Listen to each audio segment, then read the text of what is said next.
veče svima. Vidim već imamo dosta komentara, ljudi nas pozdravljaju, postavljaju već pitanja. Imamo pitanja koje su nam stigla sa Instagrama, sa maila, pitanja koje su napisali naši poštovani sa edukativne platforme Trag biljke i vaše pitanje u komentarima. Sva ta pitanja naš koordinator Goran Pevašević sklanja na posebnu stranu, tako da ćemo na svako pitanje koje ste postavili u komentaru odgovoriti. Prvo ćemo krenuti sa pitanjima koja su već postavljena, dakle koja su već stigla.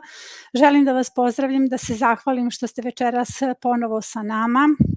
Inače, kao što sam rekla prošli put, mi ćemo organizovati jednom u 2 nedelje live konsultacije. Zapravo, to je neko mesto gde možete da postavljate pitanja, da razgovaramo opširnije na neke teme. Takođe i naši poštovani koji su učionici i postavljaju pitanja, kao što sam rekla, postoji neki spisak gde oni redovno upisuju pitanja, jer na ovim konsultacijama uživo ja mogu malo opširnije da objasnim ili da uputim na tamo gde se nalaze opširnije informacije. Kao što sam najavila na onom video izlaganju koje ide kao story na našim društvenim mrežama, prvo će se započeti ovaj live jednom temom koja je vezana za voćarstvo.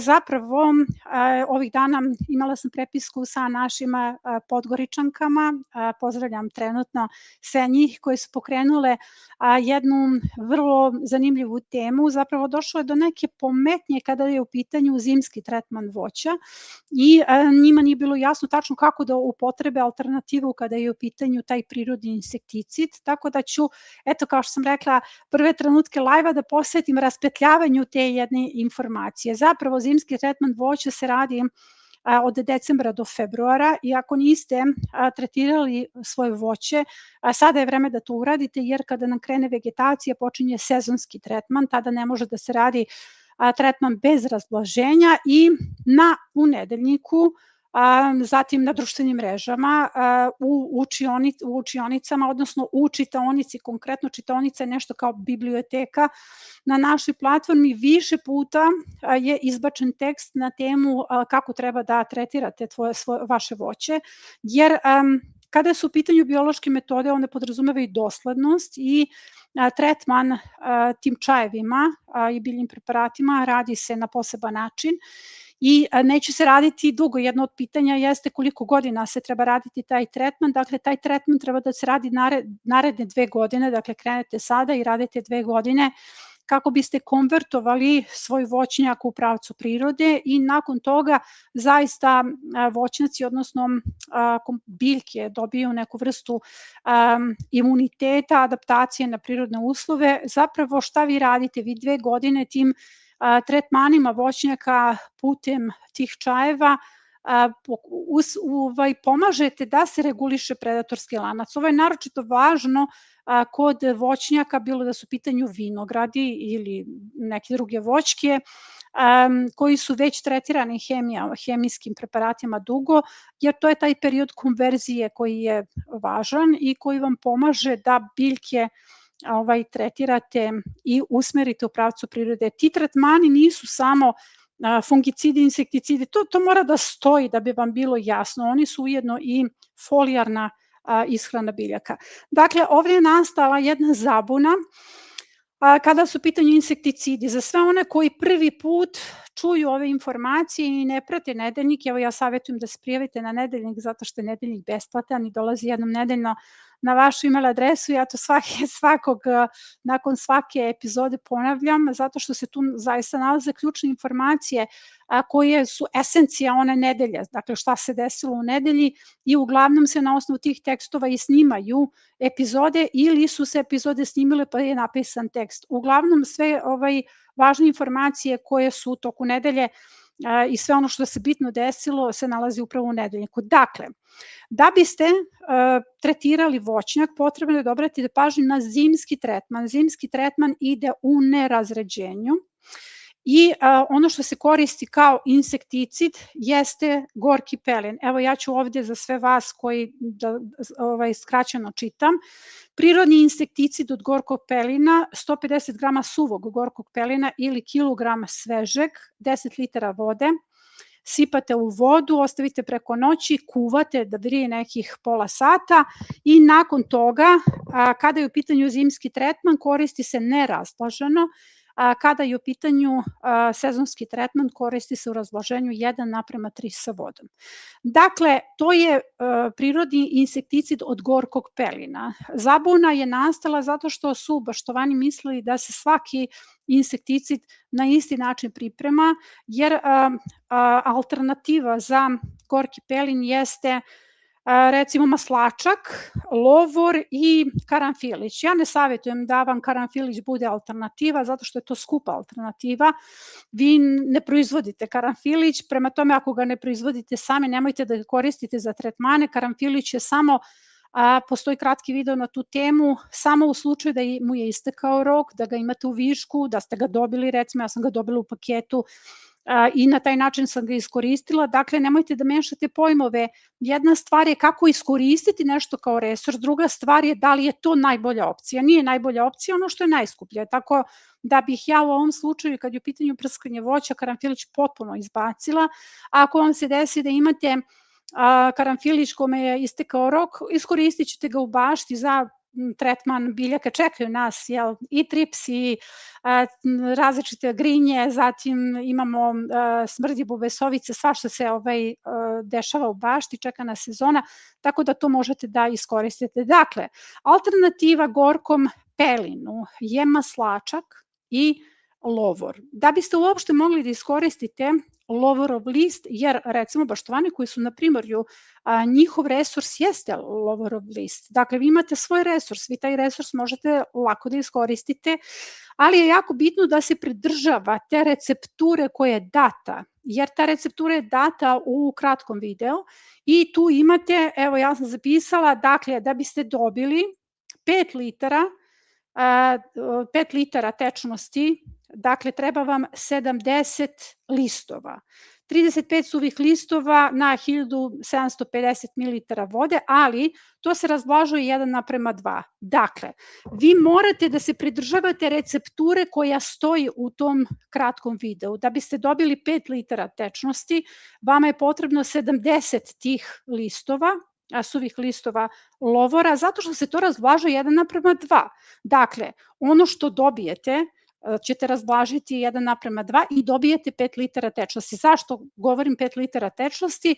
Zato što ako želite da pomešate fungicid i insekticid, vama je, prskalice su uglavnom od 10 litara, vama treba 5 litara jedne, 5 litara druge tečnosti. Dakle, vraćam se sada na početak. Lovorov list, ako koristite kao insekticid, pridržavajte se osnovne recepture za njega i dobijate onoliku količinu tečnosti koliko vam je potrebna. Dakle, samo povećavate broj listova u odnosu na količinu vode. Kada je u pitanju maslačak, po meni je to najjeftiniji način da se tretira voće, mada ni gorki pelin nije skup, zato što je u pitanju prah koji se kupuje u tim apotekama, dakle možete da ga kupite kao čaj, zaista, ja sam ga kupovala za voće dok nisam posadila svoj gorki pelin i zaista on nije skup, dakle vama treba jedna ona kutijica da biste pripremili količinu od 10 litara, kasnije to ide sa razblaženjem, dakle to je mnogo jednostavnije, vama je nešto veća investicija samo zimski tretman. Dakle, maslačak imamo svi, maslačak, eto uskoro će se pojaviti maslačak, imate 300-400 grama na 3,5 litara vode, a koliko vam treba na 10 litara vode, otprilike kilogram i 200 grama vam treba na 10 litara vode. Dakle, jako je važno da se pridržavate osnovne recepture, da se ne mešaju pojmovi, jer kada se u tom osnovnom receptu koji vam stoji na društvenim mrežama, kao što sam rekla, u čitaonici i u nedeljniku, tu stoji prirodni insekticid od gorkog pelina. Dakle, ta receptura se odnosi samo na gorki pelin. Ako koristite alternativu, onda je jako važno da se pridržavate osnovne recepture tih drugih resursa koje ćete koristiti. Dakle, sada je to zaokruženo. Insekticid je pravio veliku pometnju i moram da priznam da su me neka pitanja mnogo u učionici zbunjivala, jer mi je trebalo, to vam je kao na pitanja, ne znam, kada dobijete matematička iz škole, kada ne možete uopšte da razumete kako da postavite neku jednačinu, zato sam shvatila da su ljudi zbunjeni i nakon toga su me kontaktirao Podgorički klan i tada sam shvatila gde se zapravo nalazi čvorište i gde je pometnja. Na taj način vi konkretno kod zimskog tretmana koristite nerazrađeno taj čaj od gorkog pelina.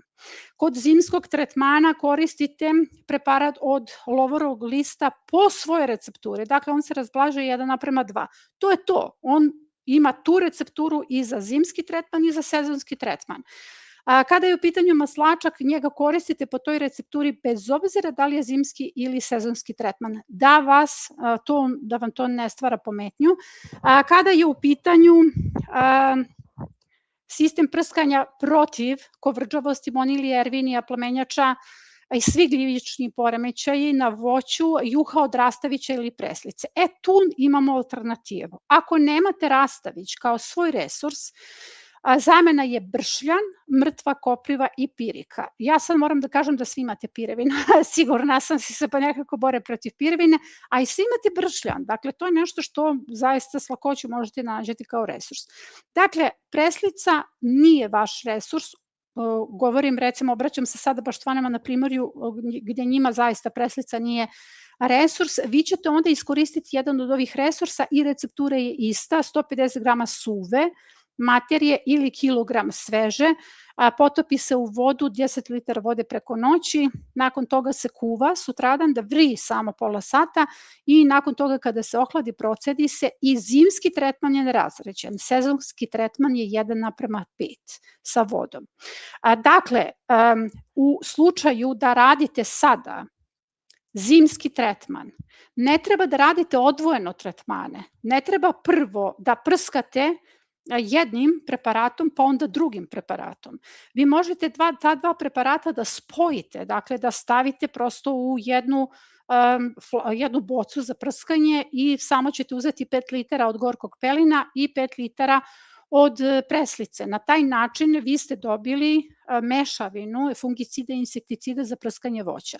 Pometnja nastaje onda kada hoćete da zamenite gorki pelin lovorom ili da ga zamenite maslačkom. Kao što sam rekla, ti preparati imaju svoju recepturu, ne ulaze u razblaženje. To znači, ako hoćete da radite zimski tretman, napravite 5 litara nerazređene preslice, nakon toga ćete napraviti 5 litara preparata od lovora po osnovnoj recepturi. Kada ih pomešate, vi na taj način dobijete mešavinu za prskanje. Ovde je jako bitno da uzmemo u obzir taj ljudski resurs, a to je vreme. Dakle, vi nemate vreme da jednom obiđete voćnjak i drugi put. Verujte mi da sam ja to godinama prolazila i znam već koliko je naporno. Prema tome, da bi se sprečilo da vi gubite to vreme, onda je potrebno da ih pomešate. Kod sezonskog tretmana isto nemate zbrku. Vi možete da pomešate, samo je potrebno da razredite odvojeno. Prvo ćete razrediti preslicu, pa ćete razrediti pelin, onda uzimate 5 litara jednog, 5 litara drugog u jednu bocu i prskate voće. Dakle, vrlo jednostavno, najvažnija stvar da vi jednom šetate po voćnjaku i isti je slučaj ako koristite umesto gorkog pelina lovor ili maslačak. Prvo napravite 5 litara lovora, dakle on se uvek koristi u istom razređenju, nakon toga imate 5 litara razređene preslice, pomešate ih u jednu bocu i prskate. Dakle, ja se nadam da sam sada rešila sve moguće pometnje, možete da vraćate ovo i da slušate, jer najvažnija stvar je da se u centru zbivanja nađe čovek, dakle humane vrednosti, jer ukoliko mi imamo, kako bih rekla, zapetljane situacije, ljudima nije jednostavno da prskaju, bez obzira koliko žele da uzgajaju u skladu s prirodom, nije im jednostavno da se, recimo zimski tretman se radi 3 dana zaredom. To nije jednostavno, znači 3 dana jedno, pa 3 dana drugo, to je već 6 dana. Dakle, to tako ne treba da se radi, budite opušteni što se toga tiče, pojeftinite svoje tretmane, koristite svoje resurse, kao što vidite imate jako mnogo alternativa i pozdravljam svoje Podgoričanke jer su pokrenule ovu temu i zamolile su me da o tome pričam na live-u. Evo sada je to rešeno, ići ćemo odmah na vaše pitanja. Mi smo u, kako se ono kaže, prime time-u za setvu i sadnju. Primorci su nam ušli u setvu na otvorenom polju. Kontinent se sprema za setvu na otvorenom polju i kontinent je već polako počinjemo, kao što vidite na snimcima, ja već lagano sejem, sve ono što se seje kao sistem za brzi uzgoj je otporno na niske temperature i zaista se može sve već sejati. Mi ulećemo u proleće odmah, tako da je to bitno da se lagano pripremite, da pripremite svoje permamodele, da pregledate vaša semena, da vidite šta vam od semena još nedostaje da nabavite i to je to. Dakle, mi ulećemo sada u sezonu, još uvek nam planine spavaju, 1.4. kreću planine sa setvom i sada idemo sa prvim pitanjima. Ovako, Marinela Kulaš, biljka koje možemo na balkonu posejati sada u saksije, biljke koje možemo na balkonu posejati sada u saksije, ostavljamo ih unutra dok ne niknu, pa ih iznosimo ili odmah nameštamo. Ne. Ako sada postavljate balkon biobaštu, jer balkon biobašta za Primorje se uveliko postavlja od sredine januara, kada je u pitanju kontinent, već sada se može postaviti jer su balkoni zaštićeni. Dakle, ono što je prednost balkonskog uzgoja ili balkon biobašte jeste što vi možete da zaštitite, uvek možete da bacite neki najlon, da stavite neki agrotekstil preko toga, ako se recimo najavi nešto, nekakav minus, ali generalno taj mikroklimat na balkonima je zaštićeniji u odnosu na bašte na otvorenom polju. Sve ono što se poseje može samo da se zaštiti time što će se staviti, recimo ja imam mačke i zbog toga moram da zaštitim svoje saksije, tako da ja preko saksija stavljam nekakve najlone i mačke ne mogu da mi, i to mogu vam, samo ću vam reći koji najlon, to vam je onaj najlon koji se koristi za krečenje i ja to iseckam na komade i prosto obložim svoje saksije da mi mačke ne bi upadale, ne bi bilo dobro da ratujemo, ja stalno oko toga, ja ne praštam rasadnike mačkama, ali eto, nekada mi upadnu u balkon biobaštu i na taj način su zaštićene. Zapravo, većina saksija mi je direktno u bašti, evo biljke već niču, prema tome bašta je sama, odnosno balkonska bašta je sama po sebi zatvoren sistem, zaštićen, ali i saksije su zatvoreni sistemi, toplije su same po sebi za semena, prema tome ne treba ništa da se unosi. Mi smo uveliko u setvi sadnji, tako da ljudi idemo, polećemo, dok trepnemo već će jun. Idemo dalje, Elizabeta Azolin Jug, Biljo draga, toliko te, ovo je divno, toliko ti iskorištavam i mučimo sa svakodnevnim pitanjem da ću ja danas preskočiti i samo slušati i učiti, jer je svako pitanje korisno, poučno i za nas svoje učenike potrebno i lekovito. Bog te blagoslovio, pozdrav od Elizabeta i Mladena. Pozdravljam te Elizabeta, ovo je baš lepo pitanje, ali ja moram da kažem da me niko ne iskorištava i niko me ne muči, ja sam zaista ovde dobrovoljno i velika mi je radost da celi dan odgovaram na vaše pitanje, jer osnovni brend, pod znacima navoda, jeste, Traga biljke, jeste podrška. Zapravo šta hoću da vam kažem? Kroz sav moje delovanje, kroz život, kroz učenje, kompletan rast, ja moram, svi mi rastemo, i mislim ne može se pravolinijski do neba, ali ja nisam imala podršku. I ono što sam prateći prirodu i prateći ljude, radeći po različitim baštinskim zajednicama sa velikim grupama ljudi shvatila jeste da je ono što ljudima nedostaje samo ta podrška. Dakle, najvažnija stvar, evo na ovu temu, sinoć sam imala, znači sinoć je neradni dan, jel, kod nas, nedelje i ponedeljak platforma je zatvorena, ali imali smo već u 2 navrata da je jedna Baštovanka pisala za vreme neradnog dana i ja sam mislila da je hitno, pa sam ja njoj pisala i odgovorila na pitanje i rekla sam tvoje pitanje će biti obrisano, neradni je dan, a ona kaže izvini molim te, neću se ponoviti i ona kad je to rekla, mene to onako dirnulo u srce. Zašto se ona izvinjava, zašto se ona osjeća loše, zašto se osjeća kao da je, kako bih rekla, kritikovana. Ja sam se osjećala poražena u tom trenutku jer mi nije bila namera da je kritikujem, ja sam je objasnila da treba da greši. Zašto? Zato što je najveća sloboda koju možete da imate sloboda da pogrešite. I to nije nikakva greška, vi ste u svojoj kući. Dakle, vaša platforma je vaša kuća. Hoću da se osjećate kao da ste kod kuće u svom dnevnom boravku i najvažnija stvar jeste da se ovde greške ne kažnjavaju i da sva ta pitanja koja se ponavljaju i treba da se ponove, na taj način ljudi uče i verujte mi da mi je najveće zadovoljstvo kada ljudi koji i ponove pitanje, vidim da ga sa strahom ponavljaju jer nisu se snašli u tom brdu informacija i dobiju odgovor i dobiju utehu na kraju da i treba da ponavljaju pitanja. Dakle, ja ne osjećam se iskorišteno, ja služim prirodi i svi vi koji ovo posmatrate trenutno, a svi vi koji ste izdvojili vreme da me slušate, vi ste heroji ovog doba zato što se borite za prirodu i hoću da svakog dana budete svesni kakav doprinos dajete prirodi. Dakle, svaki član naše učionice, ja vas smatram viteškim redom. Dakle, mi smo radili filter u učionici, izbacivali, uključivali ljude, znate, neko prosto zaluta i nije za tako nešto, dok nismo došli do pa gotovo sada 85% ljudi koji su viteški red borbe. Mislim, ja sam evo sa Sandrom imala, sad pozdravljam Sandru koja mi poslala crnu soju, pozdravljam je trenutno, zna ona ako sluša i ako je trenutno slobodna da ovo čuje. Imali smo konsultacije pre neku noć i nas dve smo pričale takvim jezikom. Znate, jezik tragača je potpuno drugačiji. Mi pričamo resursnim jezikom. Kalijum u ovom, azot u ovom, dakle, da li mogu malo fosfora da dodam iz ovog. Nas dve smo razgovarale tako da sam ja u jednom momentu stala i rekla, Sandra, da li se čuješ? Ti si potpuno sposobna da živiš u skladu sa resursima. Dakle, naši članovi su onako pravi viteški red i ja sam oduzela sad puno vremena, ali hoću da kažem da je privilegija svaki dan u učionici provoditi vreme sa takvim ljudima kao što su naši baštovani. Toga mora da budete svesni svaki dan, zaista ja sam ponosna na vas. Idemo dalje.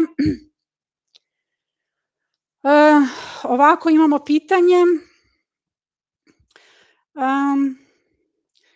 Da li ću napraviti grešku ako projekat ne postavim odmah, sada u martu, a neću postaviti ni jesenu zonu. Dakle, imamo pitanje sa Instagrama, na imanju ću biti od aprila do oktobra, pozdravlja nas Dobrila. Kaže, tada provodim vreme na imanju, dakle sve što mogu da postavim jeste od aprila do oktobra. Evo ovako, idemo redom, ako se nalazite u takvoj situaciji, za vas odgovor na ovo pitanje je sledeći. Projekat bašte možete da postavite onda kada želite. Dakle, on nema rok trajanja, on je gotovo rešenje. Možete da ga postavite u martu, možete da ga postavite u junu, samo ćete pratiti datume, možete da ga postavite i u julu i da tada krenete sa svojom baštom. A konkretno u ovoj situaciji, ova situacija je potpuno jasna, ovde će se postaviti od aprila, dakle, decembarski rasadnik, kasno prolećna zona i sigurno može se postaviti i rano prolećna zona. Postavit će se sve glavne kulture, ali ono što se ovde neće postaviti jeste jesenja zona. Dakle, ti do aprila možeš da postaviš sve. Kada dođeš na imanje 1. aprila i rano prolećnu zonu koja se još uvek postavlja, sve i brzi uzgoj, da se posade lukovi, jer oni se zaista mogu postavljati do maja. Zatim postavit ćeš sve glavne kulture, prolećnu letnju zonu, podrazumeva se kasno prolećna zona koja su krompiri, boranije i ostalo, što je sastavni deo, ali ono što nećeš da uradiš jeste smena kultura. Dakle, ti imaš jednu čistu situaciju. Sve rasadnike ćeš postaviti, osim majskog i julskog, oni ti nisu potrebni, dakle ti njih nemoj da postavljaš. Zatim, imaš čistu situaciju, dakle ti moraš svoju baštu da dovedeš do berbe u oktobru, sve ćeš u oktobru da obereš i završavaš svoju sezonu. Znači, kod tebe nema ozime na sadnje. Sledeće njeno pitanje jeste da li da se zbog toga opredeli na 2 projekta, Balkon biobaštu i baštu na otvorenom polju, odnosno to je projekat bašta 10 Gredica. Moj savjet je da se ne upuštaš u Balkon biobaštu, jer ti ne možeš imati koristi od Balkon biobašte. Dakle, situacija je sledeća: ako si od aprila do oktobra na imanju, i ti ćeš zaista imati velike berbe. Kao prvo, nemoj da te brine to što nećeš postaviti sve od početka do kraja, jer integralni sistemi zaštite su lokalno postavljeni i maksimum integralnih sistema zaštite postavlja se u okviru prolećno-letnje zone, dakle u maju. Dakle, tvoja bašta će biti jednako zaštićena, makar ti propustila tu zimsku zonu. Dakle, kako bih rekla, bašta u kojoj berete 365 dana u godini jeste potencijal vaše bašte. Vi birate da li ćete brati celu godinu ili ćete brati samo u jednom periodu. Ali zašto ne Balkon biobašta? Zato što ti ne možeš da iskoristiš Balkon biobaštu, jer ti imaš situaciju u kojoj ti od aprila nisi u svom stanu, do oktobra nisi u svom stanu. Kad se vratiš, ti možeš samo da postaviš ozimu sadnju. Dakle, ozima sadnja je ono što beremo u proleće, a ono što posadiš kao ozimu sadnju nećeš moći da bereš u proleće zato što nisi u svom stanu. Dakle, mnogo je važno da znamo gde se nalazimo. Balkon biobašta ne, bašta na otvorenom polju da, to je 10 Gredica, lako se postavlja i te gredice će dobiti svoj pun potencijal. Kod tebe je vrlo jednostavno: decembarski, januarski, februarski rasadnik, aprilski rasadnik, to je sve što postavljaš, majski, a i julski ne. Eto, nadam se da sam odgovorila na to pitanje. Idemo dalje. Jelena Živković, to je Podgoričanka, ona je postavila pitanje vezano za ove preparate, ja sam to odgovorila. Eto, hvala vama što ste pokrenuli ovo pitanje. Nevija Radlović, kada se seje, radi direktne setve visokog graška. Kompletan grašak se seje 1.3. Tako da sve sorte graška, i niske i visoke, se seju 1.3. za kontinent, 1.2. za primorje i 1.4. za planine. Tako da nema nikakve veze da li je visoki nizak. Izlazi vam u četvrtak vrlo zanimljiva epizoda. O tome sam pisala u Nedeljniku. Vi ste već, koji ste čitali Nedeljnik, spojlovali tu epizodu vezano za turnuse graška. Turnusi graška su jako bitni i zato vam je onako zanimljiva kombinatorika, to su ti sortni turnusi. Ja izbegavam da koristim termine koji zbunjuju ljude kao što su setveni sortni turnusi, ali to vam je onako, kako bih rekla, kao polinomi u matematici, ja ih jako volim. I ako vi u te setvene turnuse, dakle višekratnu setvu, uvedete i sortne turnuse, vi onda dobijate obilnu berbu od maja do oktobra. Idemo dalje. Imamo pitanje od Sanje. Ovako, da vidimo, pošto imam nekoliko sprava sa kojih čitam. Kada da započnem svoju baštu, koje je pravo vreme? Zatim, drugo pitanje, pratim vas, pratim i druge edukatore, dosta se razlikuju programi i s obzirom da sam početnica, ne znam koga da slušam i kome da verujem. Delujete mi kao osoba koja će mi dati iskren savet bez kalkulacija. Ovo je divno. Ja sam se sad baš raznežila. Hvala ti, Sanja, što si me tako procenila, ali ja ću ti zaista dati iskren odgovor. Kao prvo, ovdje imamo 2 pitanja: kada da započneš svoju baštu. Da bih odgovorila na to pitanje, moram da odgovorim na drugo pitanje: šta da pratiš od platformi i koje edukatore i kakvo je stanje na društvenim mrežama. I sad ja ću ti dati punu slobodu da otvoriš svoje srce i da samo misliš na svoju baštu. Zašto? Zato što se na društvenim mrežama nalaze predivni ljudi. Svi edukatori iz oblasti baštovanstva su divni ljudi. Dakle, oni ulažu veliki napor da vas nauče osnovama baštovanstva. Sve ono što možeš da pratiš u regionu, pa i šire. Ja zaista ne stižem da pratim inostrane edukatore, ali naši regionalni edukatori su zaista fantastični ljudi i svi su veliki borci za prirodu. Šta vas ovde zbunjuje? Zbunjuje vas što se metode razlikuju, sistemi razlikuju, što ja kažem semo sad, neko kaže semo tad, ali ne treba to da vas zbunjuje, zato što postoji jedna divna rečenica, različiti putevi vode do istine.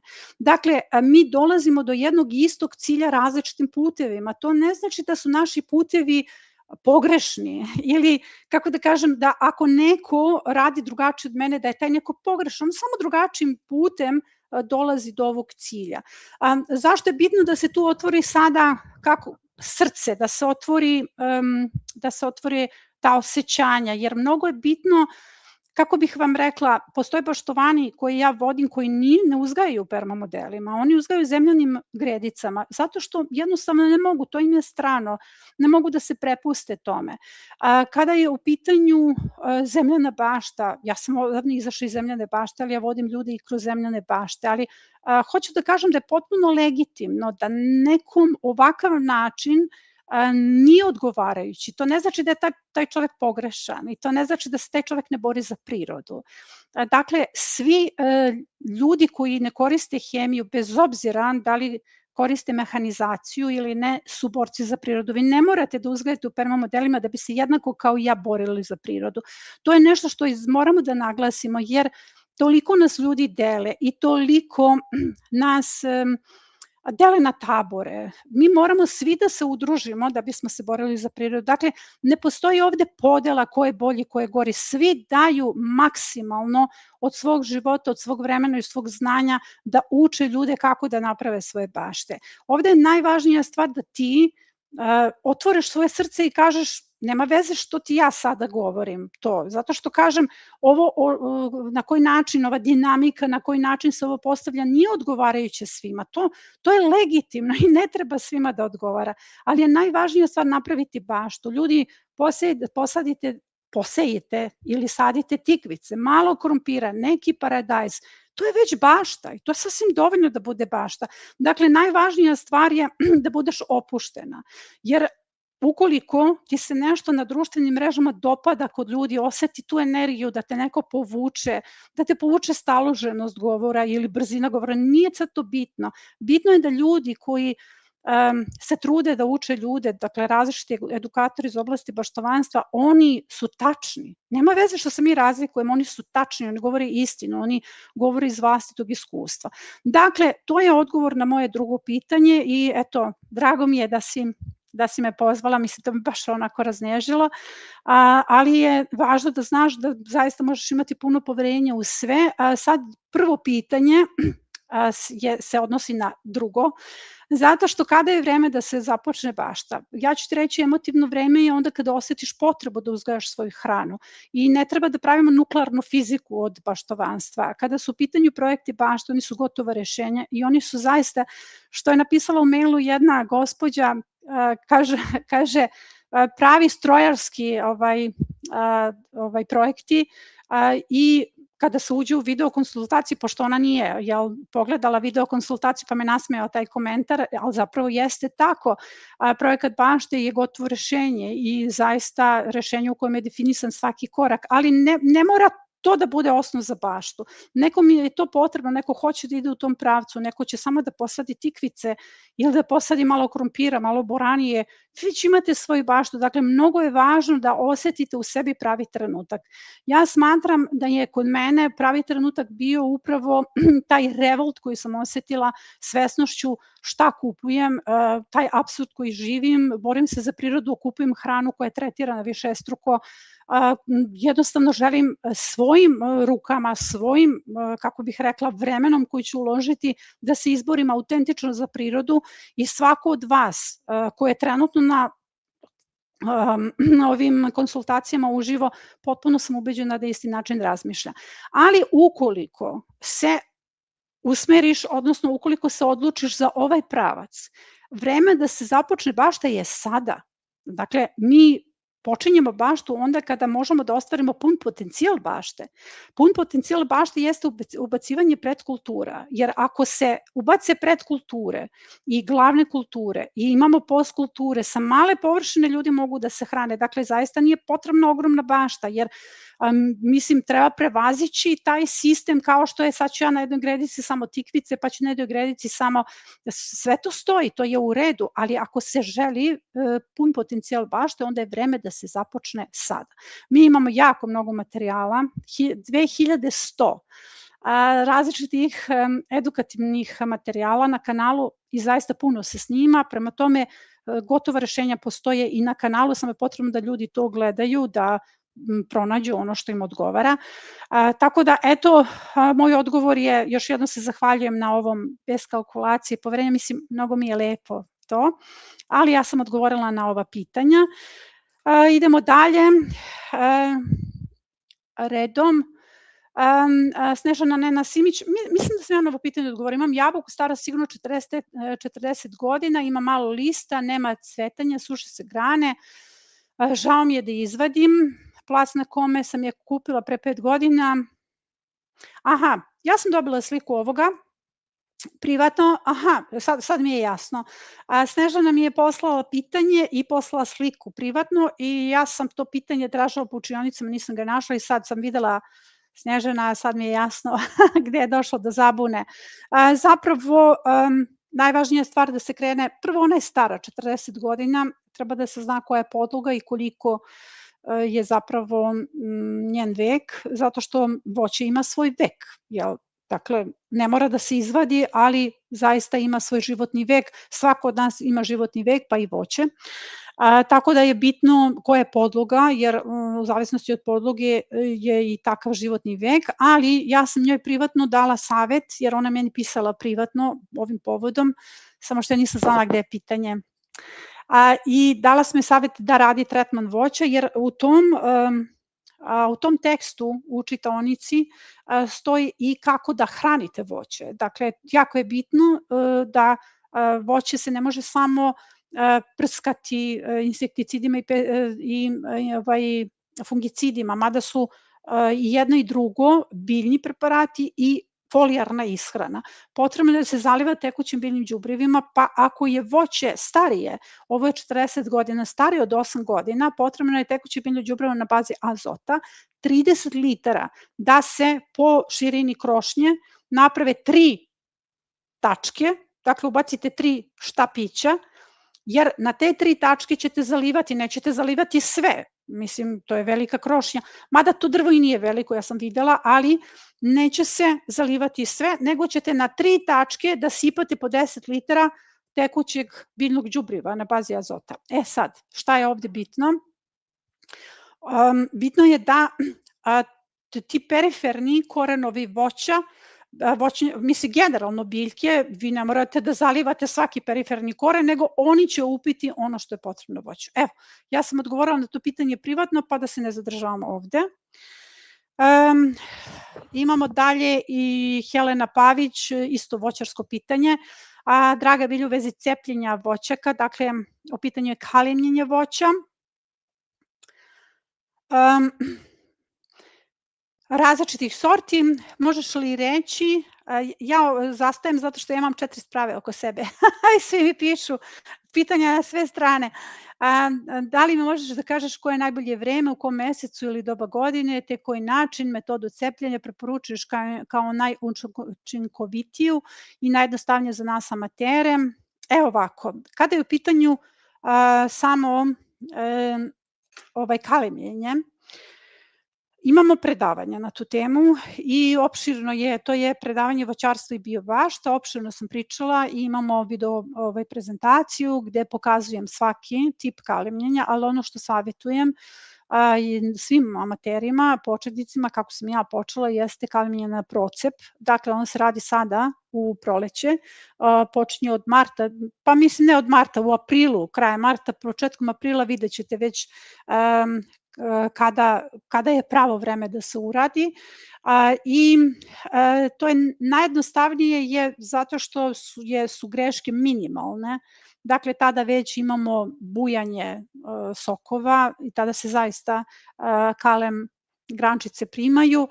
Savetujem da se pogleda to predavanje.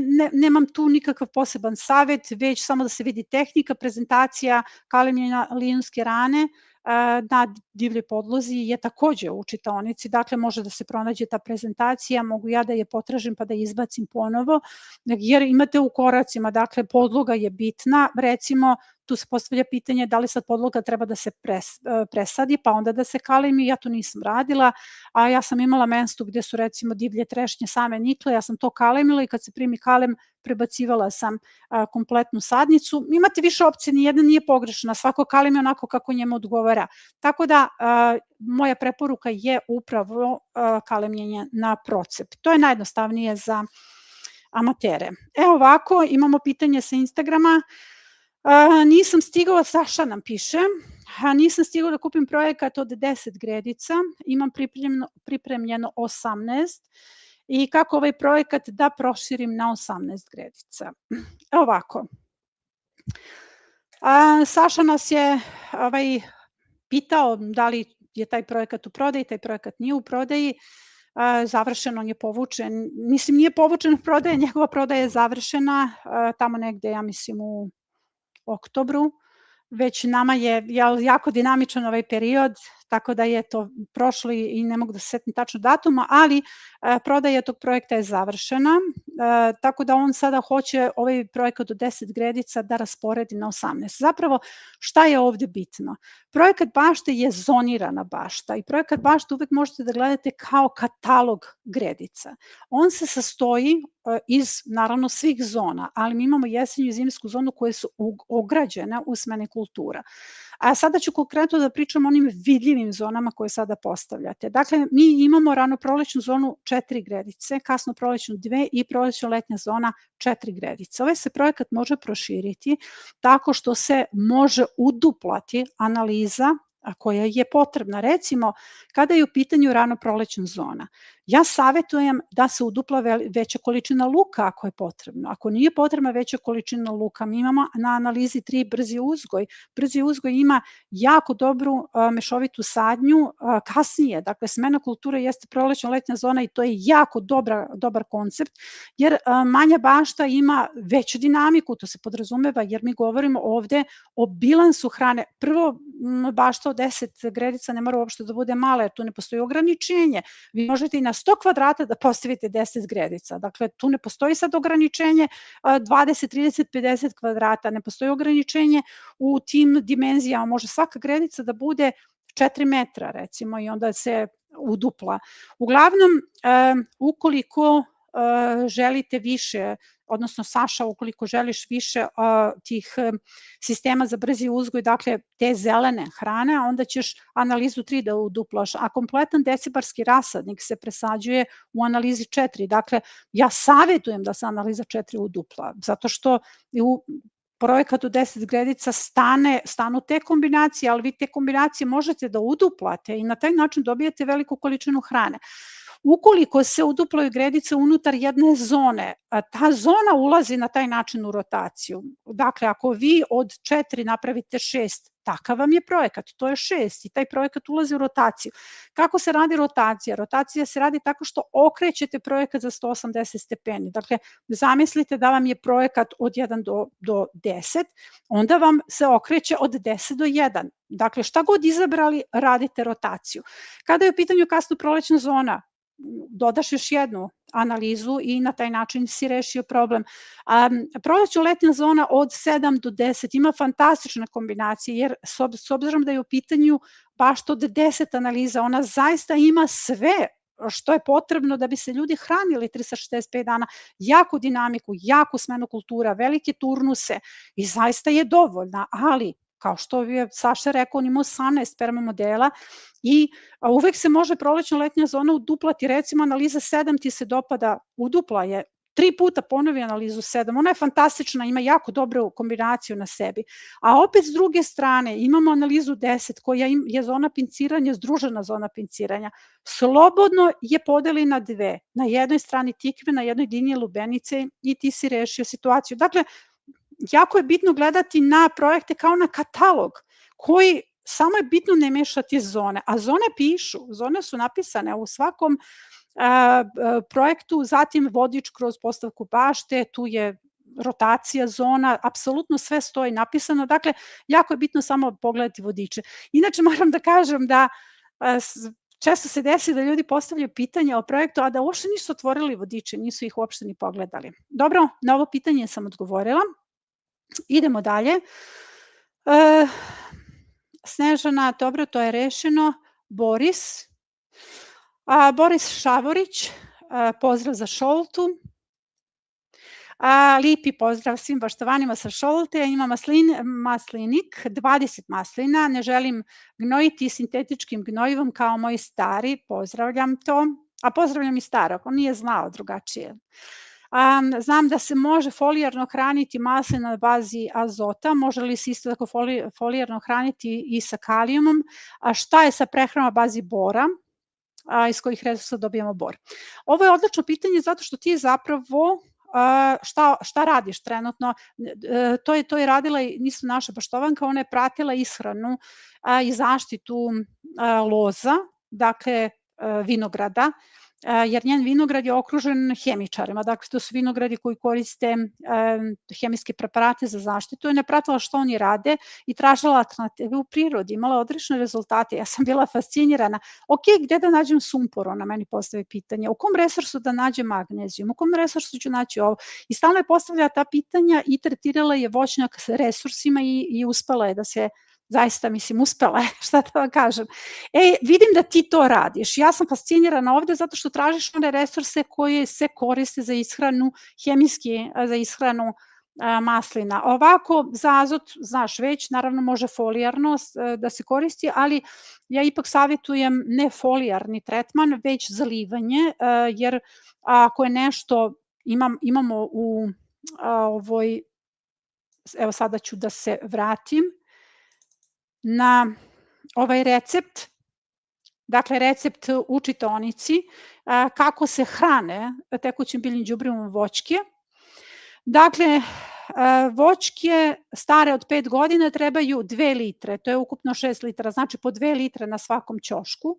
Voćke stare 5 do 8 godina trebaju 4 litra, ukupno 12, dakle po 4 litra na svaki ćošak, dakle to je onaj trougao za dohranu o kome sam malo prepričala, voćke starije od 8 godina 10, odnosno ukupno 30 litara. To je nešto što nam stoji u čitaonici, mada ja to mogu ponovo da delim, stalno delim svaki dan kad neko postavi pitanje, i ovde savjetujem da koristiš tekuća biljna đubriva za dohranu i sad, eto, u skladu sa starošću, ako su starije od 8 godina, ti ćeš 30 litara po jednoj voćki, i kalijum, naravno, napraviš preparat odnosno tekuće biljno đubrivo na bazi kalijuma, imaš tabele resursa u čitaonici, i imaš jako mnogo resursa za kalijum, ja sam i tu za dodatna pitanja, a kada je u pitanju bor se nalazi u listu badema, u listu oraha, jabuke, kruške, grožđa i kakao, ali kakao nećeš da koristiš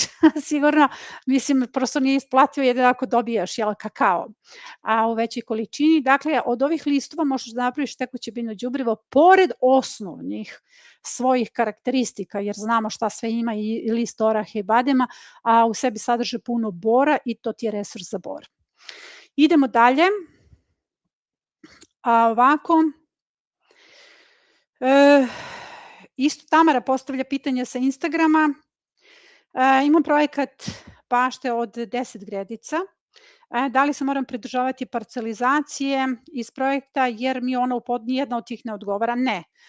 Parcelizacija u projektima su samo date kao primer odnosno one su date kao najefikasnije parcelizacije koje su samo pokazale u sistemu projektovanja, toga se ne morate pridržavati, one i više služe da naučite koncept, koliko izgleda glavna staza, kolika je širina staze između permamodela ili gredica, dakle da savladate taj koncept, a vi ćete u skladu sa svojim terenom da postavite baštu. Zašto? Zato što parcelizacija vam pokazuje da imate 1 do 10 gredica. Uopšte nije obavezno da analiza 1 ide na gredicu 1. Zapravo je jako bitno samo da zone ostaju zajedno. Znači u ovom slučaju 1 do 4 je ranoprolećna zona. Ona mora biti združena, ona može biti postavljena u jednom delu dvorišta, u drugom delu dvorišta recimo kasnoprolećna zona. Dakle, najvažnija je stvar da se ovaj projekat postavi u skladu sa terenom i onako kako odgovara. Takođe u prezentaciji stoji da se projekat može postaviti po orijentaciji sever-jug, samo postoji korekcija na jednoj gredici, pa to pogledaj u skladu s tim, pogledaju u svom vodiču za postavku bašte. Idemo dalje. Slađana Smiljković. Biljo, ako se mi posmatramo kao memorijsku karticu prirode, koliko mi zapravo slabimo njegov genetski kod, razmazimo ga preteranom brigom, da li biljku kroz našu stalnu brigu učimo zavisnosti i tako brišemo njenu urođenu sposobnost da u narednoj generaciji sama pronađe rešenja za preživljavanje. Nadam se da nisi preterala, jako je lepo pitanje, vrlo zanimljivo. Zapravo, kada je u pitanju odnos, takav odnos, mislim da bi ovde u centar trebali da stavljamo ljude.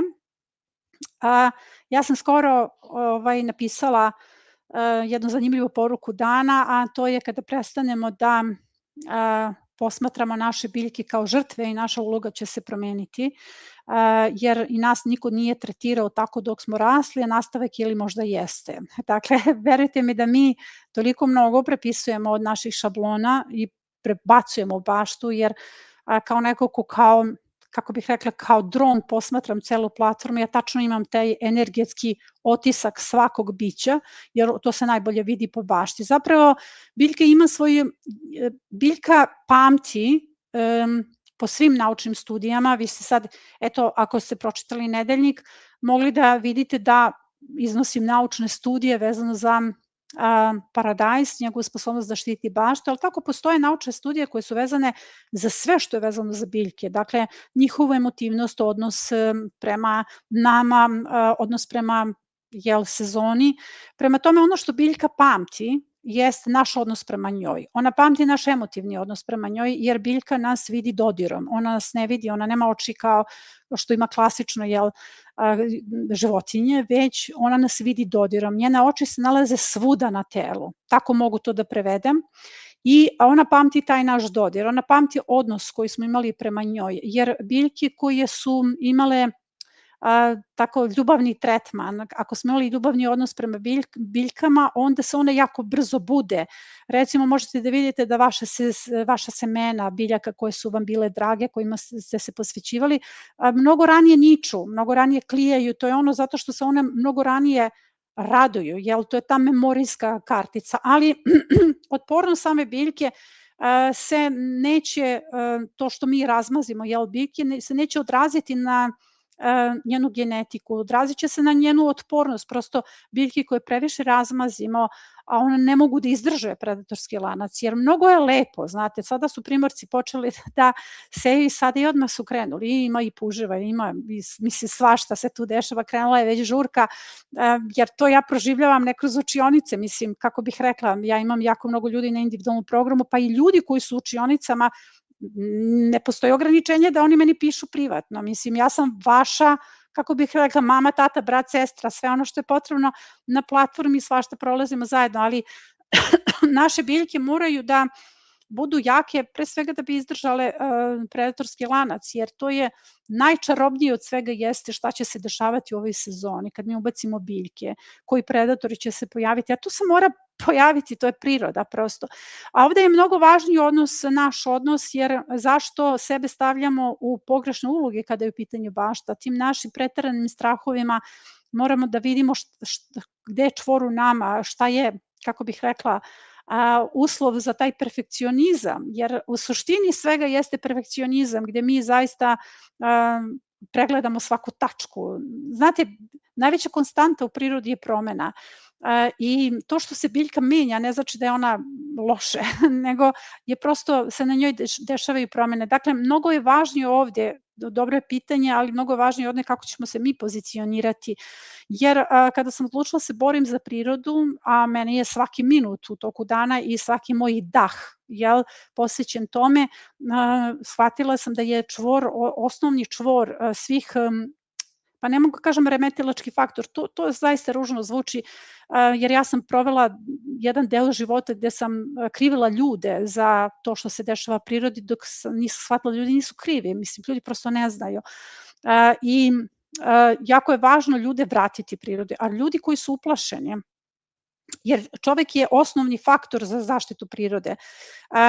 Zašto je važno da se mi borimo za svakog baštovana? Pa se vraćam na onaj odgovor koji sam dala Sanji. Bilo koji edukator koji će vas vratiti bašti, biobašta je osnovna ćelija za zaštitu prirode, je uspešan edukator. I najvažnija stvar da mi prosto svi se borimo za prirodu, borimo se za tog čoveka, a ukoliko čovek uplašen i ukoliko čovek zaista strahuje za svaku biljku, mislim šta će se desiti, evo recimo, postavite sebi pitanje, šta će se desiti ako izgubite sve kupuse? Ništa. Posadit ćete nove, imaćete nove kupuse. Šta će se desiti ako izgubite sve paradajze? Pa ništa, paradajz će se ili obnoviti, ako je sezona plamenjača imaćemo nešto drugo, pa ćemo nešto drugo da posadimo.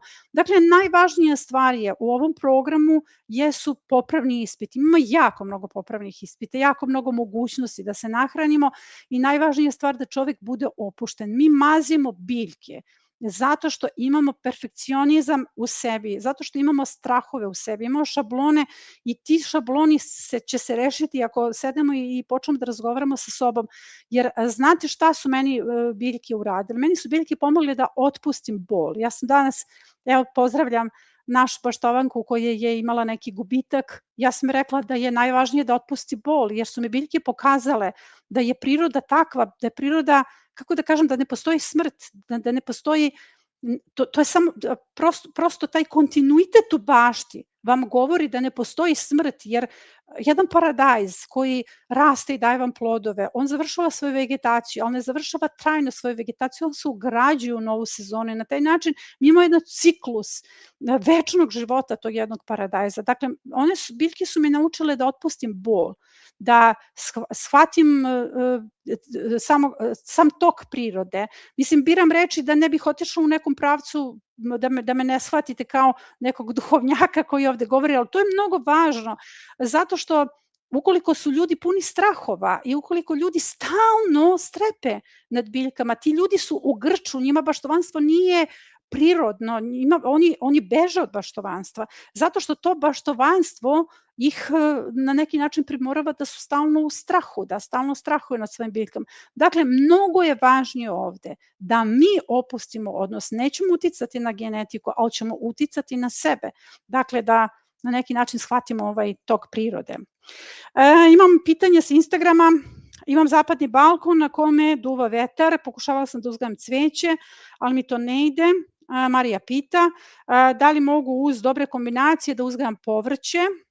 Pa ovako, kada je u pitanju zapadni balkon, on je idealan, a istočni, dakle mi imamo idealnu jednu situaciju, svi moji balkoni na kojima uzgajam i presadu i povrće su zapadni balkoni. I zašto je bitno? Zato što, mislim, ne kažem idealan je istočni balkon i jugozapad i jugoistok. Mislim, postoji u projektu Balkon biobašta, postoji prezentacija, odnosno taj vodič za organizaciju bašte na balkonu, gde vam objašnjavam upravo to i tu postoji ta prezentacija gde vam objašnjavam kako se pozicioniraju saksije odnosno na balkon. Recimo u ovom projektu postoje saksije koje su označene svojim oznakama idealne za zapadni balkon. Šta je ovde problem? Ovde nije problem izbor povrća, jer baštovanka pita da li postoji neki poseban izbor povrća. Postoje kombinacije, naravno, ali, kažem, zapadni balkon je idealan, tu se može sve uzgajati, dakle ne postoji neko ograničenje. Ali kada je u pitanju vetar, vetar je druga priča, vetar će smetati svemu, tu se mora postaviti zaštita od vetra. Dakle, sa koje strane udara vetar, uvek je lako postaviti neki paravan i onda ćete imati idealnu situaciju na balkonu. Dobro, idemo dalje. To pitanje je rešeno. A, da li na istoj gredici mogu da kombinujem luk za staru berbu i beli i crni? Suzana Stjepanović, zdravo Suzana, mi smo se dopisivale malo pre. Recimo 2 reda crni, 2 reda beli. Da li na mestu gde mi nije nikao ili stradao beli luk, izuzima sadnje, mogu da ubacim sada druge članove prolećnog belog luka? Odgovor je da i da. Možeš da kombinuješ luk za staru berbu, jedan i drugi. Najvažnija stvar da ne kombinuješ za mladu i za staru berbu. Izašao je kratki video, imate lekcije pa znate koliko je to važno kao prevencija lukove muve. Možeš da ubaciš i prolećni luk, samo eto moraš da znaš gde si ga ubacila, ako bih htela eventualno da uzmeš seme za dalje i važno je, on će biti sitniji, pa eto, da ne pomisliš šta mi se desilo pa mi luk nije uspeo. Uglavnom, eto, odgovorila sam na to pitanje. Idemo dalje. Nina Martinović, ima u dvorištu trešnju, ovako, trešnju, kasnu, kajsiju kasnu, jabuku kožaru, višnju, bresku odgojenu iz Koštica, 3. godina, tretirano biološki, što zbog loše godine, lošeg urezivanja ili nema roda. Ove godine mislim da ništa ne diram, ne prskam, pa dobro, one su mlade, a mislim ovde je, kako bih rekla, veći problem što je to uzgojeno iz Koštica, jer trešnja iz Koštica je divlja trešnja. Kajsija može da se dobije, jabuka ne može da se dobije, ja nisam dobila nikada jabuka, pokušavala sam, znači ona mora da se kalemi, višnja se može dobiti zavisnosti od koja sorta, breska može. 3. godina rano je da imaju rod, savjetujem da nastaviš sa tretmanima. Što se tiče orezivanja, ako se orezuje od početka, treba je da se nastavi sa orezivanjem. Ja vrlo sada, kako bih rekla, ne retko orezujem, sve manje orezujem, idem ka tom prirodnom odnosu. Moje voćke možete da vidite i na, stalno ima komentara, nije ti voće orezano, znači treba neko da oreže voće. Zato što jedan deo voća ja prepuštam, lagano otpuštam te sve okove orezivanja, jer se može zaista dobiti obilan rod. Hoću da idem ka što prirodnijem, nisam protiv orezivanja, naprotiv, nemojte da me tako neko ovde čita, već ja prosto idem u tom pravcu, jer ne želim da robujem, jer kako bih rekla, svemu tome, a dobija se, a nije mi nekako usklađeno s prirodom da stalno čovek nekako mora to da kreira tu krošnju. Uglavnom, jesam za orezivanje, ali evo iznosim nekakve druge stavove u pravacu prema kome idem. Što se tiče ovoga, ovo će moguće biti, samo sam ti rekla šta od ovoga neće dati pravi rod, odnosno neće dati tu trešnju, pa eto poradi na tome da je kalemiš i 3. godine jako je rano. Iz Koštica ćeš dobiti rod pa možda u 6. godini, za neke od njih, a za neke i kasnije. Idemo dalje. Ana, stanjak mi se pretvorio u kompost, iz njega su otišli glisti i ostaje prah, kako sada da napravim smesu za supstrat, za tunele, po principu 3-2-1, pa ne, nećeš koristiti mešavinu, koristit ćeš taj kompost. Taj kompost je sada zapravo humus, čist humus i on ti je idealan za mešavinu. Možete da vidite i da ja često i kad snimam govorim da sam koristila neki stanjak koji je star nekoliko godina i dakle ti sada nemaš mešavinu, imaš pravo blago, samo staviš u tunele i to je to. Anela Delfin, aha, ti si sestrice, naše sestrice koje su bile gošće. Rekla sam nam prošli put da se seje bela detelina, gde će doći voćnjak, pošto nam je zemlja jako glinena, puno gline. Pitanje je kako se seje detelina, mora li se prethodno zemlja uzorati ili nekako pripremiti? Pa da. Ukoliko nemate malčinu, ne mora se nužno uzorati, jer se može detelina sejati na malču. Recimo, ja sam je sela na malču oko voćaka. Prvo sam malčirala voćke dobro i onda je taj malč počeo da se razgrađuje i onda sam tu sejala detelinu. Ali ako se seje detelina na celoj površini, onda je potrebno da se na neki način to pripremi, jer ovde su bitni koraci. Ako treba da se sadi voće, a da se poseje detelina, onda je prvi korak setva deteline, jer posle toga mehanizacija neće moći da uđe. Ili je prvi korak da se mehanizacija prođe, to treba plitko zaoravanje ili frezanje, i da se posadi voće. Nemojte mnogo da utabate to što ste frezali, znači idite jednom trakom, a nakon toga kad se posadi voće, poseje se detelina i onda posle tu ne treba da se gazi, ne treba da se ulazi. Detelina se sad, krajem marta, sredinom aprila seje, znači ponovit ću, prvi korak jeste da se ta površina isfreza, ne duboko, jer ako je glina to tako mora,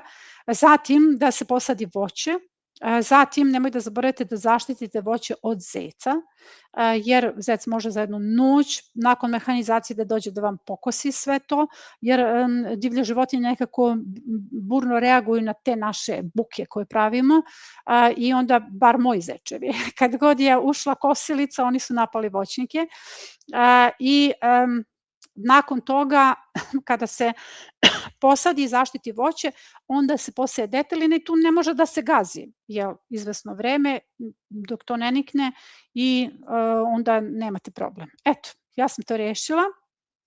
Idemo dalje.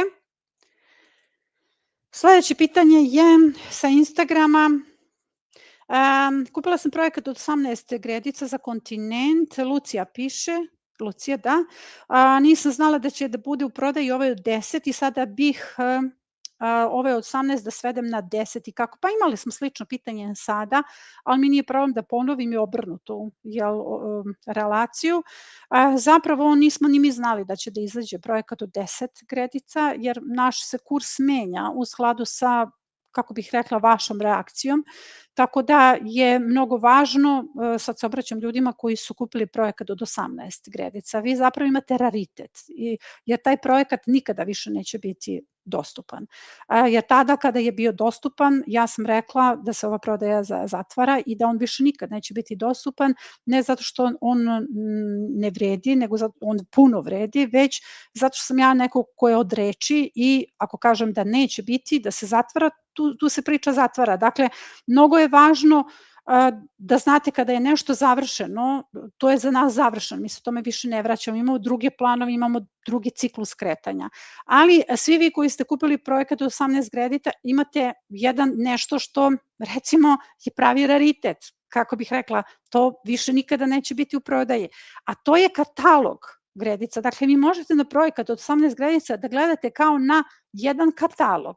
Imate izbor zona, kao što sam malo pre pričala, kao što je zoniran projekat od 10 gredica, koji je takođe fantastično urađen, ima jaku dinamiku, puno hrane, tako je urađen projekat od 18 gredica, samo što su te zone raširene. Pa recimo, ranoprolećna zona ima 6 analiza. Tu se u startu može izbaciti recimo 2 i recimo 5.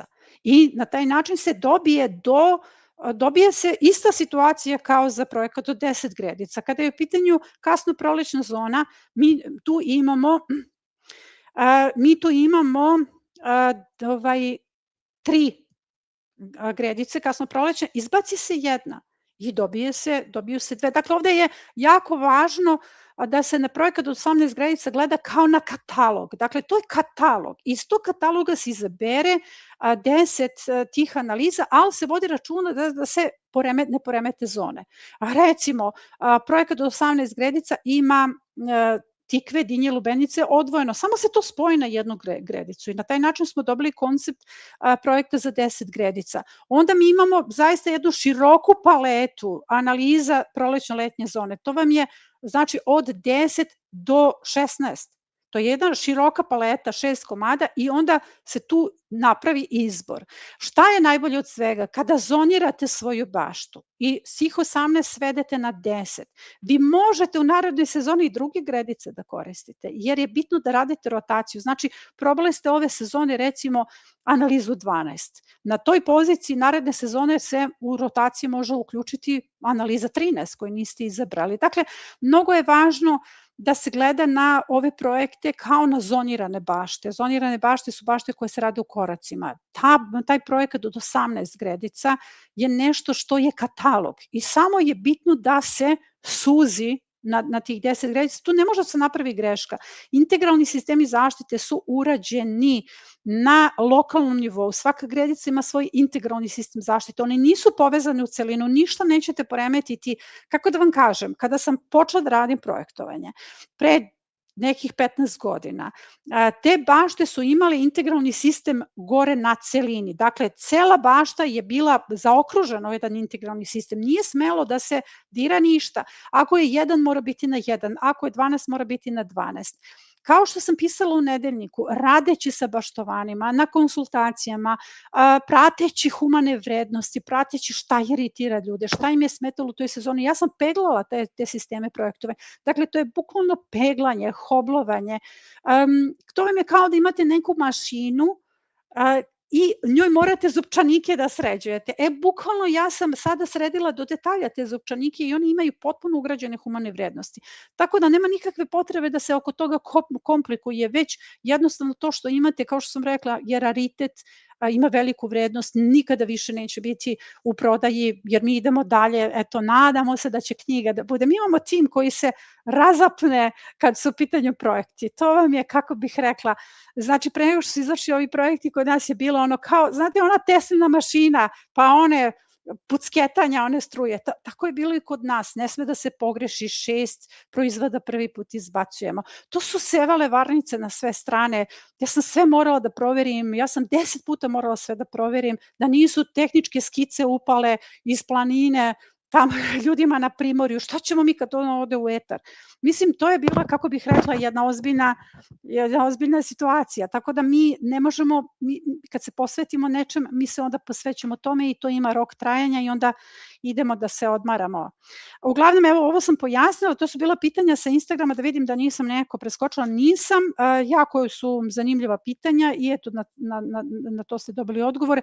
Dakle, potpuno je svejedno koji projekat imate, velika količina hrane je u pitanju, raširite jedan, suzite drugi, to je to. Milena pita kako rešiti problem prevelikog rasta trave na permamodelima dok su male sadnice na njemu, neretko ošiša mladu sadnicu, pa ne bi trebalo da se desi veliki rast trave. Dakle, ako se radi u koracima, ne sme trava da dominira u odnosu na kulture koje su na gredici. Recimo, ako se postavlja ranoprolećna zona, ranoprolećna zona se postavlja i nadograđuje. Dakle, recimo vi ste postavili preko zime, sad treba da uđete u setvu, vi je nadograđujete, poklapate sve te biljke senom i ako ste ih poklopili senom, ne postoji šansa da te biljke divlje izdominiraju, nemaju one vremena da izdominiraju, jer najvažnija je stvar da u tom trenutku kada sejemo, 1. marta recimo, sejemo sada svoje sisteme ranoprolećne zone.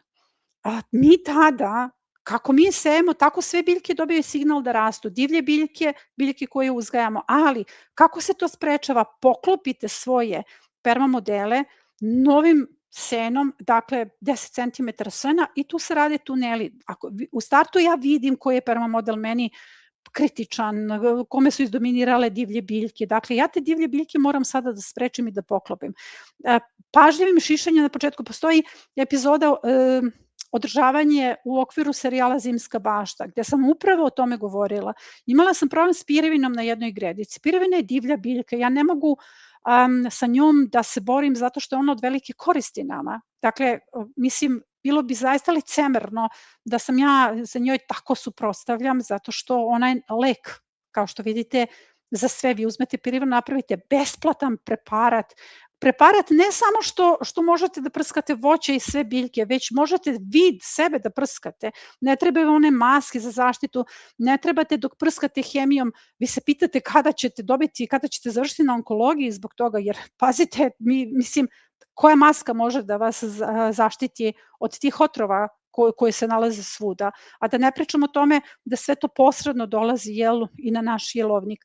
Dakle, najvažnije je ovde, ja sam tu pirevinu samo rezala, šišala, dok moje biljke nisu izdominirale. Onda kada su izdominirale, ona se povukla. Mislim, neverovatno je bilo pratiti taj njihov dogovor, znači neverovatan je dogovor. Idemo dalje, Ljilja Dramlić, na placu ima 2 stabla jabuke, ajdered, koja su posađena 2017. deluju zakržljalo, stablo se može dohvatiti sa 2 šake, mislim da je koren udario u glinu. jer već četvrtu sezonu dobija i hranu i tretmane, 3 ploda, da u sezoni. Da li je u ovom slučaju praktično zameniti voćke ili čekati da detelje? Pa nije praktično da se zamene voćke, jer one su već tu dugo. Ako su udarale u glinu, sačekaj da malo odradi detelina, ti si posejala detelinu, njoj treba do 2 godine, godine dana već kreće, ali u drugoj godini već intenzivno hrani koren. Nije detelina samo neko ko razbija glinu, već ona je azatofiksator, tako da je i to ovde bitno. Pokušaj, ja znam da je ti dohranjuješ, pokušaj intenzivnije sa tekućim biljnim đubrivima i ono što je klasično, odnosno ono što je tipično za ajdared jeste da je ona biljka koja se akomodira, odnosno sorta koja se akomodira. Ajdared je na početku vrlo osetljiva, a kasnije, mislim, ne mora da znači da će ona biti, kako bih rekla, bujna rastom. Ja nisam imala ajdared koje su imale debelo stablo, a bile su stare i do 25 godina, prosto to zavisi od podloge, ali najvažnija stvar, sposobnost te sorte da se akomodira na uslove, ona se akomodira na biološke metode. Iako je osetljiva na početku, ona kasnije postaje potpuno prilagođena biološkim metodama i za nju nisu potrebni tretmani, tako da ja savjetujem da ovde samo budeš uporna. Marija Strenli, u zadnje vreme često razmišljam o Marmande sorti paradajza. Ovako, ja ću da skratim. Ona je posadila Marmande, mislila da je u pitanju niska sorta, Marmande je porastao visoko i bio je, dakle nije bio niska determinantna sorta. Dakle, Marmande je teška sorta. Ja sad mogu da kažem da je možda došlo do mešanja nekakvih semena ili možda nekog ukrštanja, ja ne znam, jer Marmande je zaista niska sorta, a on zahteva kolac. Ne možemo bez kolaca, to ja naglašavam uvek, zato što je težak. Dakle, on će pasti, ali možete da ga pustite i da padne. Recimo, na nekim mestima meni nije imao kolac, ali on kod održavanja se skidaju, on nije potpunosti determinantan, poludeterminantan. Dakle, odozdo se skidaju prvi listovi i prvi zaperci, onda se nakon 3, odnosno, kako bih rekla, 3 prva zaperka, pusti da raste grm i njemu je potreban mali kolac. Dakle, on ne može da raste visoko i ovo mi više liči da je možda došlo do nekakvog ukrštanja. Tako da, eto, mora kolac, ako je to pitanje. Irena, prosim link do live-a. Eto, na live smo. Marija, ako može još jedno pitanje, po projektu 18 gredica na drugoj i trećoj gredici je u 10. mesecu trebao biti posađen grašak, nisam stigla, pa počinjem sezonu od ranoprolećne zone sa praznim PM-om, da li mogu da posadim sve planirano i preskočiti grašak, malo su mi uži. Pa ovako ti možeš da preskočiš, znači ona pita da li može da preskoči grašak, ti možeš da preskočiš šta god želiš na ovom od kultura, grašak se može preskočiti, tako da mislim jedino što ne moraš oba graška, oni se nalaze sa jedne i druge strane. Kada ulazite sada u prolećnu setvu, svi vi koji ste ušli sa jesenjim projektima, ako vam nešto nije niklo, nemojte da ponavljate to što je na toj gredici, pratite program za proleće, jer program za proleće vidite gde se podudara, gde se ne podudara, dakle on ima nekakve korekcije, nije korekcije nego dodatke, pratite projekat za proleće, obavite ponovo setvu, ti možeš grašak da preskočiš, ali možeš recimo u jednom redu da ga ostaviš, a u drugom redu da preskočiš nešto drugo. Možeš da mi pošalješ svoj plan i korekciju privatno, mislim privatno, kada postoji nešto privatno, nego na moj broj, ne u učionicu, da bih ja to pogledala. Idemo dalje. Andreja, kada se priča o zonama u lekciji 5 se objašnjava preklapanje slika i pokazan je način kako da na jednoj gredici spojimo glavne i pomoćne kulture iz RPZ i PLZ. Da li i gredice sa crnim i belim lukom za staru berbu mogu da se iskoriste na ovaj način da se u njih ugradi PLZ u vidu sadnica, paradajza, paprika, pa da se odatle ide u zimsku umesto u jesenju zonu? Pa ne može. Znaš zašto ne može? Zato što su lukovi za staru berbu glavne kulture. Dakle, njima je potreban prostor. Recimo, kako ćeš ti da ugradiš paradajz usred belog luka. Beli luk je visoka kultura, oni se jako dobro slažu, ali on je visoka kultura, tako da u tom trenutku ćeš, kako bih rekla, kad bi ti usred belog luka sad posadila paradajz, a ti bi u tom trenutku nešto morala tu da polomiš, mislim, jer je kada se sadi paradajz tamo negde, recimo kod nas, od 1. do 15. uglavnom ga presađujemo 15. maja, beli luk je velika krupna kultura. Teoretski ovo može da funkcioniše, ali mi imamo onda dve glavne kulture. Beli luk i crni luk ostaju na gredici za staru berbu do jula meseca i njima je potrebna hrana, oni intenzivno rastu tada, jer ti u tom trenutku, ako imaš recimo jednu glavnu kulturu, pazite, beli luk nije nešto što se uzgaja svaki čas. Jeste za mladu berbu, ali za staru berbu mi godišnje uzgajamo tu svoju proizvodnju i ta proizvodnja mora da ima osnovne uslove, tako da teoretski bi tu moglo da dođe do poklapanja slika, ali ja to ne savetujem, zato što to nije dobro za beli luk i nije dobro za crni luk. Oni se intenzivno zalivaju.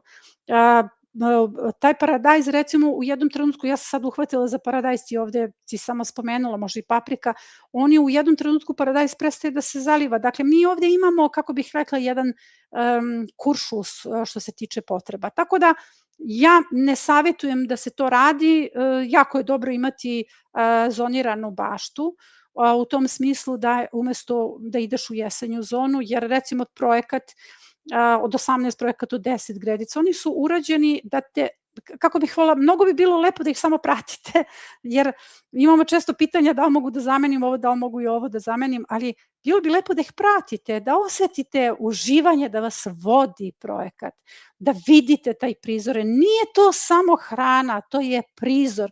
U jednom trenutku svi ćete da se okrenete, da kažete koji sam ja sebi umetnik, jer kad vidite, kad bukne ono cveće, ono povrće, samo ćete da se okrenete i da se začudite. Da biste to videli, potrebno je da ga pratite, jer tu je svaka stvar stavljena s razlogom na svoje mesto. Dakle, i ta jesenja zona s razlogom postoji, da biste imali stalno protok hrane. Tako da, eto, hvala ti na pitanju, divno je, Andreja, od tebe se očekuju ovako divna pitanja. Sabina, da li se može plemka nakalemiti na staro stablo koje ne daje? Da, da. Pa samo je potrebno i to brzo se prima, to sam ja često radila, zato što staro stablo ima jak koren i tu se plemke odmah primaju. Jako je bitno, znači postoji kalemljenje na stablu, a postoji kalemljenje na granama. Samo je bitno, ja mogu da vam i pokažem kako je na staroj dunji ukalemljena kruška. Dakle, to sam radila prošlog leta, da, ili preprošlog, ja se izvinjavam, i vrlo je, kako da vam kažem, tu imate osjećaj kao da imate hiruški zahvat, jako je bitno izabrati grane, skinuti sve, ali ne sve, zato što to matično stablo mora da ima i svoje lišće da bi zbog fotosinteze pokrenuli te plemke koje se nalaze na njima. Dakle, može se raditi kalemljenje na granama starog stabla, ali je jako bitno da se izabere, recimo ja sam izabrala 5 grana na kojima sam nakalemila po 3 plemke i ostavila neku granu od dunje da samo pokreće fotosintezu. Nakon toga sam, kad su se primile plemke, a 90% se primilo, onih 10% nije zato što su me upali neki ljudi tada na imanje i to mi je onako energiju kao poremetilo, zato što, kako bih rekla, ljudi vole da se slikaju, vole da to vide, ja nisam neko ko voli takve upade i onda mi je to poremetilo energiju i 100%, 10% zbog toga se nije primilo, jer to je mnogo lep rad gde vi onda se fokusirate, smirujete energiju, tako da ovo jako dobro može da se izvede i imaš dve opcije, ili na stablu, da odrežeš stablo na recimo, odakle želiš da ti krene tamo krošnja, pa recimo u visini 1,20 m i da staviš pod koru ili na procep 4, u zavisnosti od širine stabla, pa sve zamašiš balzamom koji si sama napravila na osnovu Nadinog recepta, ili da ostaviš, evo, grane kao što sam rekla. Eto, mi smo završili sa tim pitanjima, idemo sada dalje. Instagram je završen, da vidimo. Ovako, Pivo možeš da pitanja izbacuješ jedno po jedno da ljudi vide pitanja. Biće lakše da ne moram da ih ponavljam. U odnosu na strane sveta, pa ovako, to je pitanje na koje odgovaram često u tim snimljenim videomaterijalima. Istok-zapad je optimalna orijentacija zato što se ovde radi o jakoj dinamici smene kultura, gde se smenjuju kulture u odnosu na visinu, afinitet rasta, dužinu vegetacije, integralne sisteme, dakle alelohemikalije i svaki sistem koji je urađen kao jedan mali mikrosvet ili možete da zamislite da je jedna gredica kao jedan zamak, mnogo je zabavno kreirati to, kao jedan zamak u kome svaka biljka ima svoje tačno mesto, ali se može postaviti i sever-jug, samo je jako važno da se te kulture na pravi način organizuju. Recimo projekat za 18 gredica ima tu korekciju koja je napisana u prezentaciji, vrlo su male korekcije na 18 gredica na 4 analize, a 10 gredica samo jedna analiza, jer tako je urađeno, dakle svaki put, kao što sam rekla, hoblujem te humane vrednosti, ali postoji dobra epizoda greška kao prednost, tako se zove, gde baš govorim o toj sever-jug orijentaciji koja možda bude velika prednost u bašti. Ne, kalifornijske gliste su odlične, voloharice, krtice će jesti kalifornijske gliste, voloharice su biljojedi. Dakle, mnogo je važno da ne mešamo ta dva bića u bašti, ali krtice jedu gliste, ali krtice jedu i hruštove, krtice jedu svašta drugo na putu, očiste nam baštu, prema tome ne treba da te to brine. Dakle, to nije problem, idemo dalje. To smo odgovorili, pripadaš kontinentu. Dakle, ovi projekti su urađeni na osnovu prvog i poslednjeg mraza, tako da eto, najvažnije je to. Aha. Pa dobro, održavanje stabla breskve, ja sam to sada, jer evo kovrđavost je breskva, monilija je breskva, ja sam o voću pričala. Hvala ti i tebi velika sreća. Ovako, povrće se može saditi uz voće. Savjetujem ti da pogledaš epizodu koja se zove Deraldovi krugovi oko voća, jer tu pokazujem te Deraldove krugove. Mnogo je zanimljivo, zaista, jer se oko voća svašta može saditi.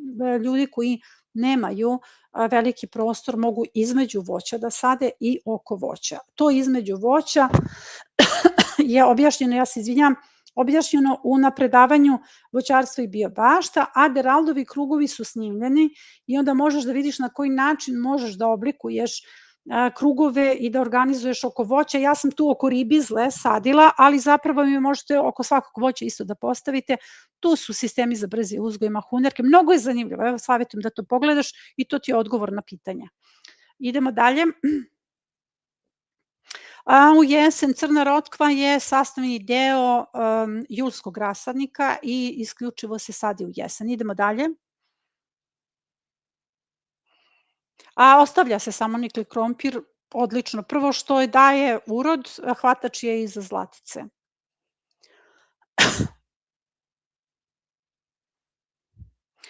Pa sad je to pitanje da li se seju ili se sade. Mislim, kad kažeš posejati jagode, onda misliš da ih uzgojiš iz semena, pa sada se ne radi više stratifikacija. Sad savjetujem da radiš direktnu setvu u posudu. Dakle, uzmeš jednu žardinjeru kao što Semo Paradise, napuniš je gotovo do vrha supstratom, supstrat zaliješ, pospeš seme jagoda, i preko od semena staviš centimetar suvog supstrata, zatim ga špricaš. Jako je bitno da one pripadaju plavoj zoni, dakle otporne su na minuse, ali ne na početku. Na početku bi trebalo da ostanu unutra i ostaviš ih negde na toplo da klijaju. Jako je bitno da ih pratiš, dakle sigurno im treba 20 dana da klijaju, ali ranije proveravaš i kada vidiš da se pojave prve biljke, moraju biti na svetlu. Dakle, one će biti unutra, mada već sada ulazimo u mart. Dakle, ako su temperature u plusu, slobodno mogu da izađu van, plava zona. Ako su u minusu, moraju da budu unutra na početku. Dakle, one jesu višegodišnje trajnice, ali na početku presada je osetljiva kao kod artičoke recimo, osetljiva na minuse, rabarbara isto osetljiva na minuse, a kasnije postaju otporne. Ja sam zbog snimanja postavila ranije paprike i evo konkretno moje paprike su trenutno na balkonu, one nisu unutra iako su crvena zona zato što smo u plusu, to se zove adaptacija. Idemo dalje.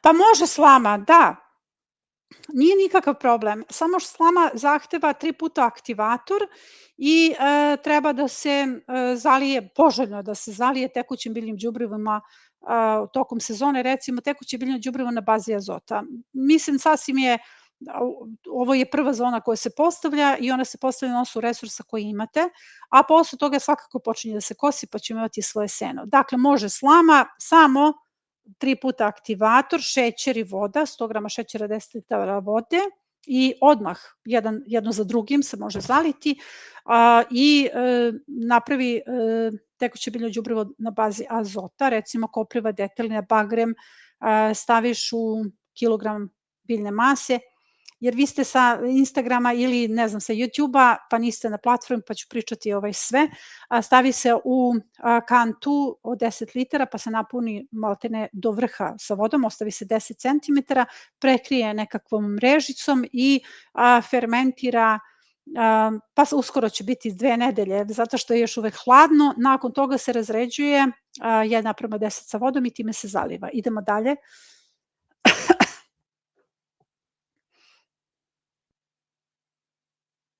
Da, pa odlično, tako je, tako je. Tako je, kod mene postoje gredice koje su istok, zapad i sever, jug. Stroga orijentacija i o tome baš pričam, često pričam, jako dobro pitanje u epizodama jer ja imam nagib veliki i baš kada pričam o orijentaciji i o tome kako da orijentišete svoje gredice, ja dajem savet da se vodi računa o nagibu. Pa recimo taj deo koji je orijentisan sever-jug, kod mene na nagibu, dakle ja nisam mogla, vi ne možete da vidite da je kod mene zapravo veliki nagib, kod mene je sve na brdovitom Balkanu i onda ja nivelišem taj nagib tako što okrećem suprotno gredice, jer se desilo u možda mojoj drugoj sezoni setve da je bilo veliko nevreme i tada sam ja shvatila koliko je važno parcelizacija, permamodeli i nagib. To je bila moja zemljana bašta i padala je jaka kiša, ona je sprala kompletno sve biljke zbog tog nagiba i seme, dakle bukvalno je sprala celu baštu do dna. Ono nisam u životu videla, ali je važno što sam na osnovu toga naučila da ne može tako i da ja moram da vodim računa o nagibu i danas mogu o tome vama da pričam na osnovu iskustva. Dakle, ja testiram modele i na istok, zapad i na sever, jug, da bih mogla vama da ponudim rešenja za sever, jug. Ja imam gredice koje su tako orijentisane. Meni je 50% gredica sever, jug, a 50% je istok-zapad. I na taj način dolazim do adekvatnih rešenja za sve one baštovane koji ne mogu da postave drugačije gredice nego sever i jug. Verujte mi da u sistemu projektovanja mi dolazimo do različitih situacija. Ljudi imaju nagib bukvalno istok-zapad, kao što je kod mene takav nagib. I tu nema šanse drugačije nego da se postavi sever-jug. Uglavnom, eto, jako je lepo pitanje. Baš mi je drago da je to neko primetio. Idemo dalje. Pa ako je ogromna kiša, obilna kiša, znam da je velika kiša pošto imamo puno baštovana u učionici, realno se može sejati po kiši, ali nema nikakve potrebe da se žuri s tim. Dakle, mi počinjemo sa setvom 1.2. Setva traje do 1. pa i više dok je ne posejete. Optimalno je da se poseje do 1.3. ali i do 15.4. Dakle, da bi ti sistemi uopšte zaživeli zato što vi ranije ulazite u presadnju. Uglavnom, jako je bitno da u ovoj situaciji budeš opuštena, da ne misliš da ćeš nešto mnogo pogrešiti, jer neće ni seme da klija ako ima puno padavina i svake godine je na primorju nekako se okiša u ovom periodu, što je dobro, napunite vaše bačve s vodom. Uglavnom imaš vremena da poseješ, prema tome ako se malo stiša kiša, čim nema recimo 1 dan tih padavina, može se obaviti setva. To je prednost permamodela. Permamodeli se ocede. Ljudi Zato postoji ta drenaža. Kad imate zemljanu baštu, vi i onda imate blatovi, ne možete ništa da radite. Kad imate permamodele, možete, ali recimo nema nikakve potrebe da kisnete vi, niti da obilne padavine padaju recimo na seme. Ako imate dan bez kiše, slobodno obavite setvu. Idemo dalje.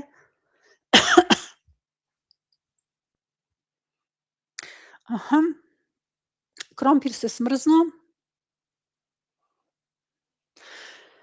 Pa ja bih ovom krompiru dala šansu da klija, zato što je krompir prosto dvogodišnja biljka, on sam niče svuda okolo, tako da mu daj šansu. Što se tiče pa o sortama krompira se zaista puno priča. Savetujem da se pogleda epizoda kako se rešiti moljca na krompiru, to je jako bitna epizoda i sve što je potrebno da znate o sadnji krompira. Zapravo ja savetujem rane sorte krompira, Jerla, Liseta, Kennebec, pa i Agrija može da dođe u obzir. Dakle, jako je bitno samo da tražite krompir rane vegetacije. Recimo, Desire je dobar krompir, ali je krompir kasne vegetacije i njega nekako uhvate sve žive nevolje, i suša, i zlatica, i moljac, i sve živo ga uhvati. Dakle, evo, savetujem da se pogleda to. Skoro sam u Nedeljniku pisala o krompiru, znači Nedeljnika mi je zaista, kako kažem, kao jedan žurnal u kome imate sve bitne informacije. Znate kako pišem Nedeljnik? Na osnovu vaših pitanja, na osnovu tema koje moram opširnije da obradim, jer ne mogu ni da ih snimim, recimo, ja ne mogu sve da snimim, jer nešto je toliko komplikovano da se ne može snimiti, tako da evo savetujem da pratite Nedeljnik. To je tema koja je obrađena u Nedeljniku. Evo, savetujem da pogledaš te 2 epizode, jer tu se nalaze ključna objašnjenja, a dala sam ti instrukcije, znači samo sorte kratke vegetacije traži u poljoprivrednoj apoteci. Idemo dalje.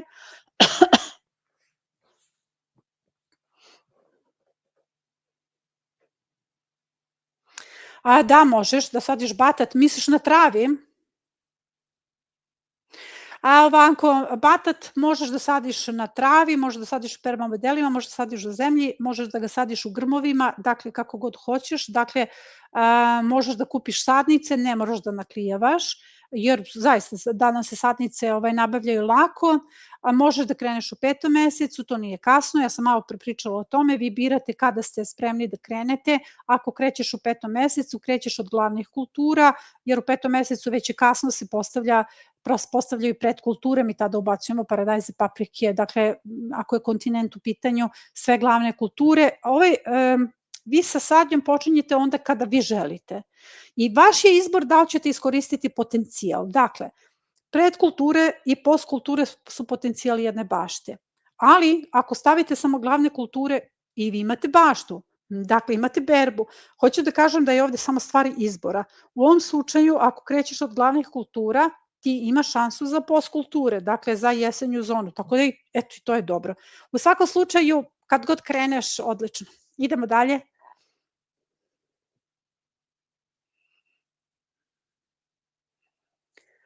To sam sad objasnila, da. Što se tiče zaštite voća od mraza,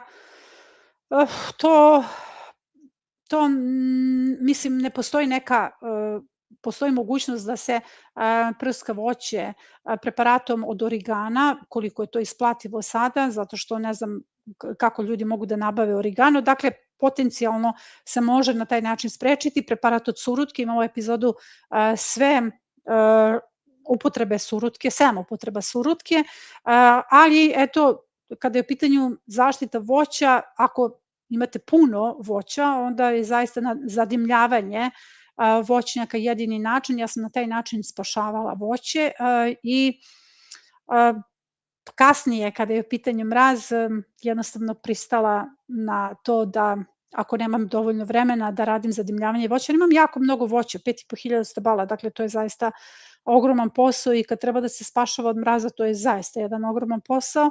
Ako imate malo voća, onda zaista možete da prskate surutkom ili origano, preparat od origana. Što se tiče zaštite voća od insekata, malo pre sam pričala, u pitanju je gorki pelin, zatim maslačak ili lovor za one koji žive na primorju. Idemo dalje, mislim na početku je sve, počela sam live sa tim. A, da, naravno da može. Da, permamodeli su opcija. Pričala sam o tome. Dakle, vi možete da sejete u zemljanim gredicama, a da ih malčirate senom. Možete da sejete u zemljanim gredicama, da ih ukopavate ako vam je tako lakše. Dakle, iz mog iskustva, baštovani koji su ušli sa projektima na zemljanim gredicama, oni su imali manje uspeha od onih koji su bili u permamodelima. Zato što permamodeli su na početku onako živahni, probijaju ih divlje biljke, morate malo da ih uređujete, ali kasnije se one prepitome i kasnije vi nemate nikakve obaveze osim da ih malo održavate, da održavate te staze. Uglavnom može se saditi na zemlju i kada biljke niknu da se to malčira ili ako je zaorana zemlja prekriti senom, pa onda pravite, dakle ne veliki, to je po meni bolji pravac, jer kada na zemlji posejete biljke i kada to morate da okopate pre malčiranja, i kada stavljate malč, onda dolazi do, često se gube biljke, odnosno često mogu da se i polome biljke. Ovako savjetujem da kada je zaorana zemlja, pokrije se sa 10 cm sena i onda se u tom senu prave rupice, i odnosno kao da imate gnjezda i tunele i tu direktno u svoju zemlju sadite, na taj način imate malčirano, jako dobro malčirano, sa 10 cm i nema velike šanse da brzo probije trava. Idemo dalje. Mogu li saditi cveće? Pa cveće je sastavni deo svakog programa. Mi imamo u ovom programu, mislim ako želiš, ako pitaš samo cveće, naravno da se može saditi samo cveće, ako je u pitanju neka proizvodnja cveća, ali sastavni deo svakog projekta bašte jeste i cveće. Dakle, to je sideratno cveće čija je funkcija da zaštiti baštu. Da možeš da staviš mrežu. Mi smo o toj mreži baš pričali, imamo jedan live koji je vezan za temu mreža, gostovala je naša Jasmina Nenadić koja je zbog voluharica stavila mreže, imamo tako nekakve reakcije u našim učionicama, pratim te diskusije gde su baštovani rekli da te mreže nisu puno pomogle kod voluharice jer one uđu odozgo ili slepo kuće, ali zaista mislim da svako tu treba da stekne svoje iskustvo. Dakle, odgovor je cveće ulazi u svaki projekat, permamodeli mogu da budu isključivo za proizvodnju cveća, ako je to pitanje, i to staklo, ne, to mislim da ne pomaže, ali mreže sigurno mogu da pomognu, mislim dok voluharice ne nadmudre tu mrežu.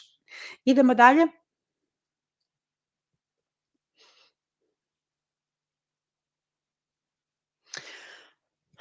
Pa on se preporučuje u organskoj proizvodnji, ali ja ga ne preporučujem, ja ga ne koristim, nemam iskustvo s tim, tako da ja zaista ne mogu ovdje da dam savet. Ja sam uvek za to da se koriste biljni preparati.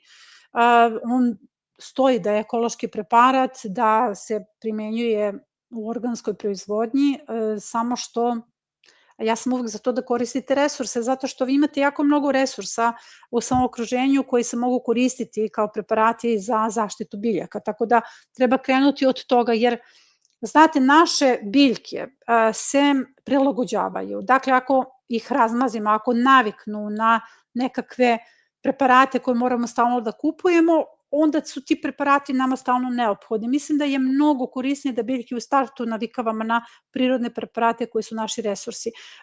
Šta je suština u upotrebi resursa? Suština je u samoodrživosti. Osnovna vaša moć jeste znanje o resursima. Bitno je da se okrenete oko sebe i da pogledate šta imate od resursa. I to je ono što svaki baštovan na ovoj platformi nauči. Šta su njegovi resursi? Ne šta su moji, nego šta su njegovi resursi. Dakle, najvažnija je stvar da vidite šta možete od biljke koje u vašem okruženju da napravite, jer verujte mi, iznenadit ćete se koliko mi imamo tih lekovitih biljaka koje se koriste, primenjuju ne samo na lečenje ljudi, već za lečenje naših biljaka. Tako da, eto, ne mogu, zvanično stoji da je dopušten, ali ja to ne koristim i ne mogu da vam dam preporuku da to koristite u skladu sa mojim odnosom prema prirodi. Idemo dalje. Bila sam diplomata sada. Da. Da.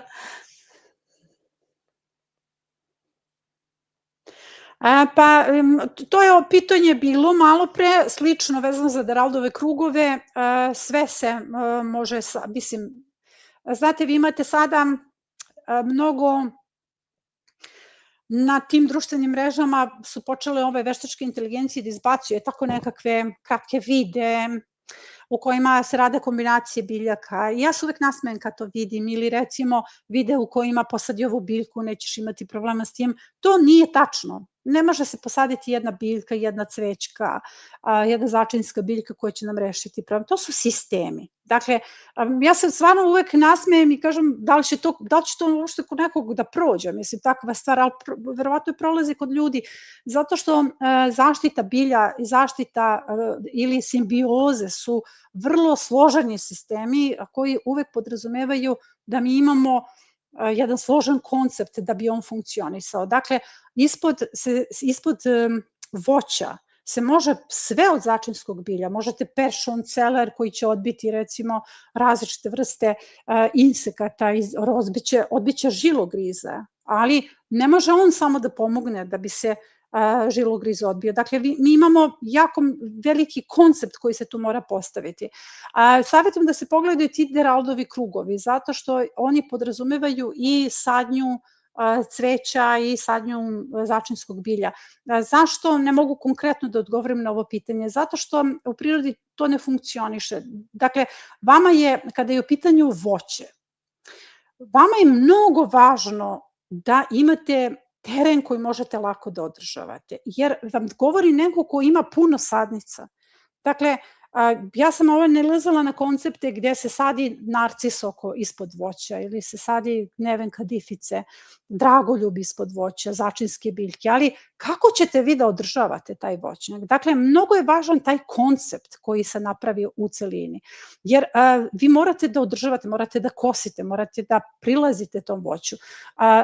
Dakle, da bih ja mogla da održavam svoj voćnjak, ja moram da imam prvo dovoljno je da ne pokosite rano voće i da zaštitite svoj voćnjak.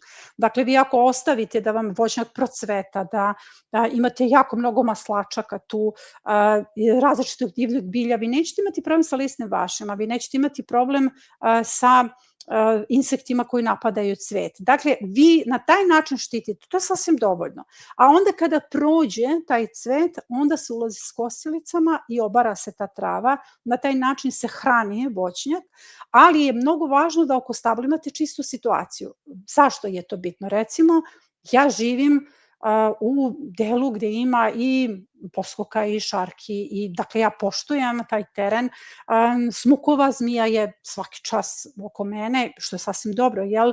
Mi živimo u simbiozi i taj čist prostor je bitan, jer da biste vi održavali oko stabla, vi morate onda da čupate rukama tu travu oko cveća. Znači, hajde stavite narcise oko voćke, vi na taj način morate da uđete i rukom da čupate travu oko tog. A taj narcis ništa neće da pomogne posebno, niti neve, niti bilo šta. Druga je stvar da napravite Deraldove krugove. Deraldovi krugovi su širi pojas oko stabla, koji ujedno hrani vaše stablo, a pritom imate berbu. Dakle, oni su uvek u prečniku 1,20 m da biste mogli da priđete sa svake strane i tu imate mnogo kultura koje uzgajate i naprosto to je malš, dakle to je taj malčirani pojas oko stabla i vi tu nemate šta puno da radite, ali ako stavite cveće, onda vam tu zaista ništa posebno neće dati doprinos cveće ispod voćki, ali imate zaista veliki problem. Mnogo je važno da vam razmišljate praktično, ja vam govorim iz iskustva, jer održavanje, jedna je stvar da posadimo recimo 10 stabala, to je u redu, a za njih vam i ne treba neka posebna zaštita, dovoljna je zaštita da imate cvetnjak okolo. Ali ako imate puno stabala kao što ja imam, onda je mnogo važno da imate praktičnu postavku, da vam je krošnja visoko, da možete kosilicom da prođete, da možete lako da održavate sve to. Uglavnom, evo, dala sam odgovor na to pitanje, da ja jednostavno ne vidim kako bi, recimo, neka začinska biljka jedna ili neko cveće dalo doprinos, osim što bi se mi možda osjećali dobro da tu radimo. Kažem, mislim, hvala ti što si postavila ovo pitanje, nailazim mnogo na takve situacije ili, ne znam, izađu nekakve, kako bih rekla, ti kratki videi gde neko da savet da se nešto radi i onda ja se pitam koliko si puta ti čoveče pokosio voćnjak kada možda daš takav savet da neko posadi ono cveće ispod voća, koliko si puta ušao kosilicu. Mislim, to nije prosto praktično ako imate veliki voćnjak. Evo, hvala ti na tom pitanju, idemo dalje. Da, može se na kabasti sloj permamodela staviti trava. Da, odlično. Ma odlično je to, ali pazi, ja bih ovu travu iskoristila za vrh, ja nju ne bih stavljala dole, jer ova trava je aktivna, dakle ili u sredinu, mislim, kako da kažem, kada se stavi na kabasti sloj, ne mora prvo da ide trava na kabasti sloj, može direktno da ide seno, samo malo deblji sloj sena, recimo 15 cm, jer ako imate fermentisanu travu, koja stoji od prošle godine, vi imate blago, ne treba to baš tako stavljati na dno, treba to stavljati ili u sredinu ili čak na vrh, da se lagano topi i da aktivira ostatak permamodela. Uglavnom, lišće od oraha, da, lišće od oraha može da ide na kabasti sloj, jer lišće od oraha, osim što hrani naš permamodel, sprečava bujanje te divljih biljaka da probiju permamodel u dozdu. Idemo dalje.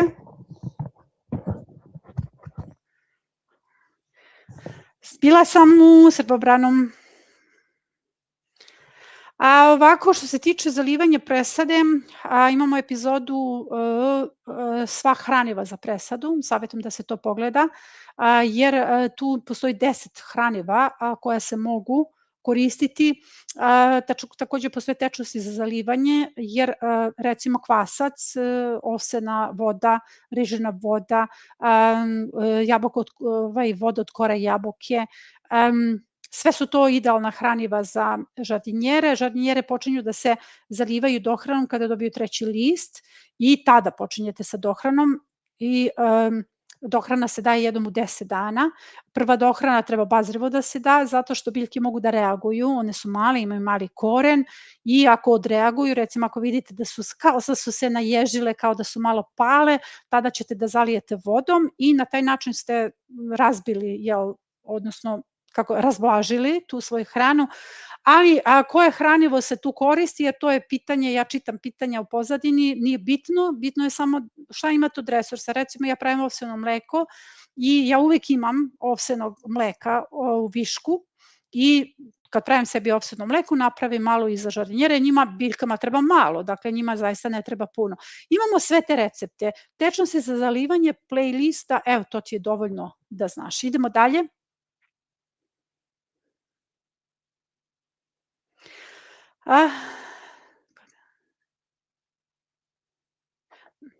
Da, malo pre smo imali to pitanje, dala sam isto odgovor, da se prvo to zaore, freza, zatim posadi voće i da se preko toga poseje bela detelina. Savjetujem da to bude bela detelina, meni se ona pokazala kao najbolja za razbijanje gline, jer to voće će kad tad korenom doći do gline. Imali smo više pitanja na tu temu večeras.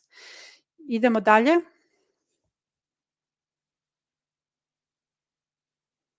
Pa to je odlično, aloe vera je odlično koje ima. Dakle, treba da se razblaži samo kašika gela, ide u litru vode, to se dobro razmuti i time se zalivaju biljke. To je odlično, ona nije moj resurs. Pa mislim, ja je nemam, pa ja ne mogu sad o tome da govorim, ali zaista ako imate aloe veru, to je jedna možda čak od najboljih hraniva za presadu. Idemo dalje. A ne možeš da odustaneš. Nema potrebe da odustaješ, zato što nije problem ni ako presada ode u visinu. Jer evo malo pre sam pričala upravo o tome. Naše je da mi teramo što dalje, kako da kažem, trebalo si da vidiš moju prvu presadu. Moja prva presada je bila fijasko. Ja o tome pišem, ja o tome govorim, zato što je trebalo da to vidite. Mislim sad, evo, zamislite situaciju mene koja je napravila najveću moguću presadu, sve sam strpala u jednu i plavu i crvenu zonu i sve moguće što sam trebala da posejem.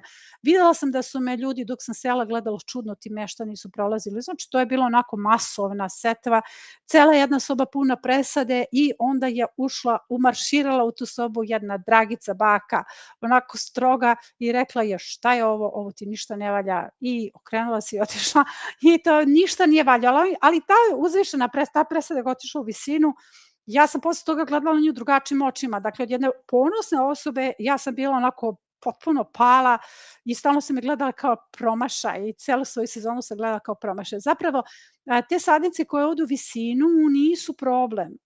One se mogu pikirati.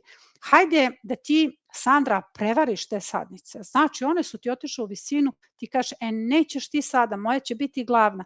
Ja sam malo pre rekla Baštovanki koja ima problem sa puževima već sada. Ko je šef u toj bašti? Pa su puževi ili si ti? Znači, ulupiš ako me stoji i kažeš ko se sad pita? Pa ja sam ta koja ću da dam poslednju reč. Znači, presada mora da sluša. I ako ode u visinu, ti je samo pikiraš i to nije nikakav problem. Dakle, samo je upikiraš u dublju posudu. Imamo puno epizoda na temu pikiranja, skoro je izašlo ono pikiranje i celera. Dakle, svima ode presada i svima pobegne presada u visinu. I meni, evo, taj decembarski rasadnik ispikirana salata i baš sam stalno snimala Baštovanima salatu koja je otišla u visinu i ona je pala i ja sam nju pikirala. Zašto? Zato što sam je pustila da ode u visinu. A i nije samo to. Desi se da ona pobegne u visinu. Desi se svima da pobegne u visinu. To ne znači da ti ne umeš da proizvedeš presadu, nego ćeš ti samo te sadnice koje su otišle u visinu, evo možeš da pošalješ slike na mail, da ja to vidim, ne znam preko čega nas pratiš, ako si na Instagramu pošalj, imamo divan mladi tim na Instagramu, oni su najljubazniji elementi naše platforme, znači možeš da napišeš recimo mail, pregled sadnica za Biljanu i oni će meni proslediti taj mail, pošto ja uglavnom ne čitam mailove i ja ću da pregledam tvoje biljke. Hajde da ti tu ne odustaneš, nego prosto da prihvatimo tu situaciju, ja ću ti dati savet kad ja to vidim. Znači, slikaj mi i dobit ćeš instrukcije šta da radiš sa svojom presadom. Samo nemoj da odustaješ, nema nikakve potrebe. Pa mislim, svi smo mi grešili. Evo me gde sam. A Dragica je rekla da od mene neće biti ništa. Ćao Dragice, Dragica možda gleda ovo. Idemo dalje.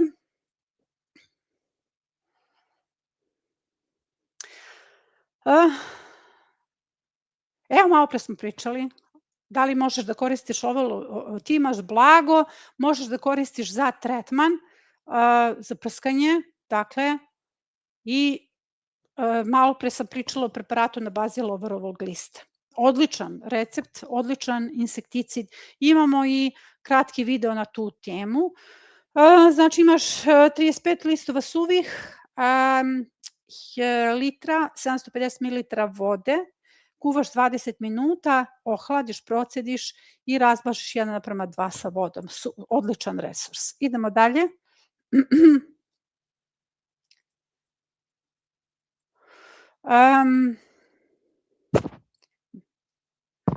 Kada je vreme da decembarska i januarska presada prestanu da se šprica čajem od kamilice, a ne šprica se više. Dakle, decembarska i januarska presada se zalivaju vodom.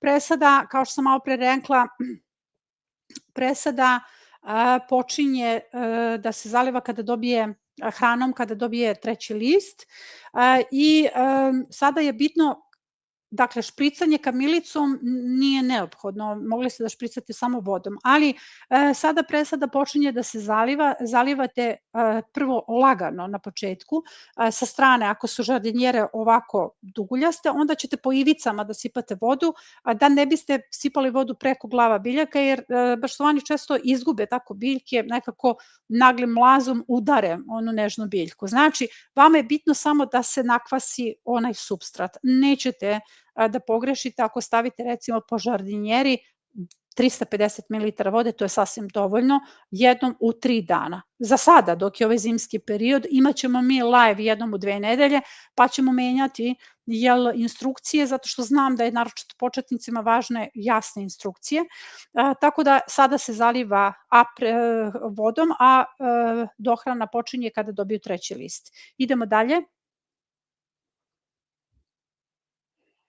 Da, može da se koristi, samo sojina slama je resurs za azot, tako da možeš da očekuješ jako bujanje biljaka. Kako će se to sprečiti? Tako što će se napraviti malo veće gnezdo, recimo za paradajz, koji ne voli azot, za sve ostale kulture može, i veće gnezdo za mahunarke, jer mahunarke ne vole površinu koja ima više azota. Dakle, sve je upotrebljivo, svaki resurs je upotrebljiv, samo je važno da znamo kojim kulturama može da napravi problem.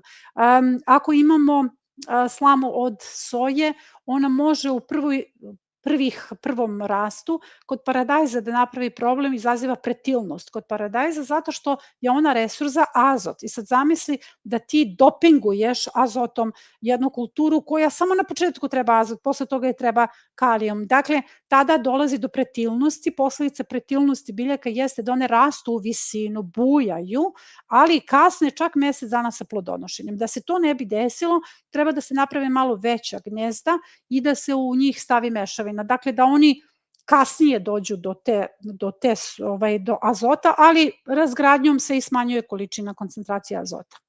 Idemo dalje.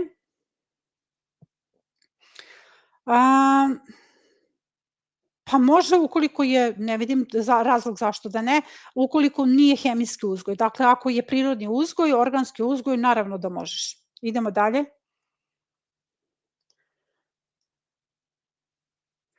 Da, ovo je dobro pitanje. Do kog meseca nerazrađenom? Pa to je, što se ljeske tiče, to je završeno, ona je resala. Dakle, mi sada trenutno u ovoj situaciji dok je resala se ona ne može prskati.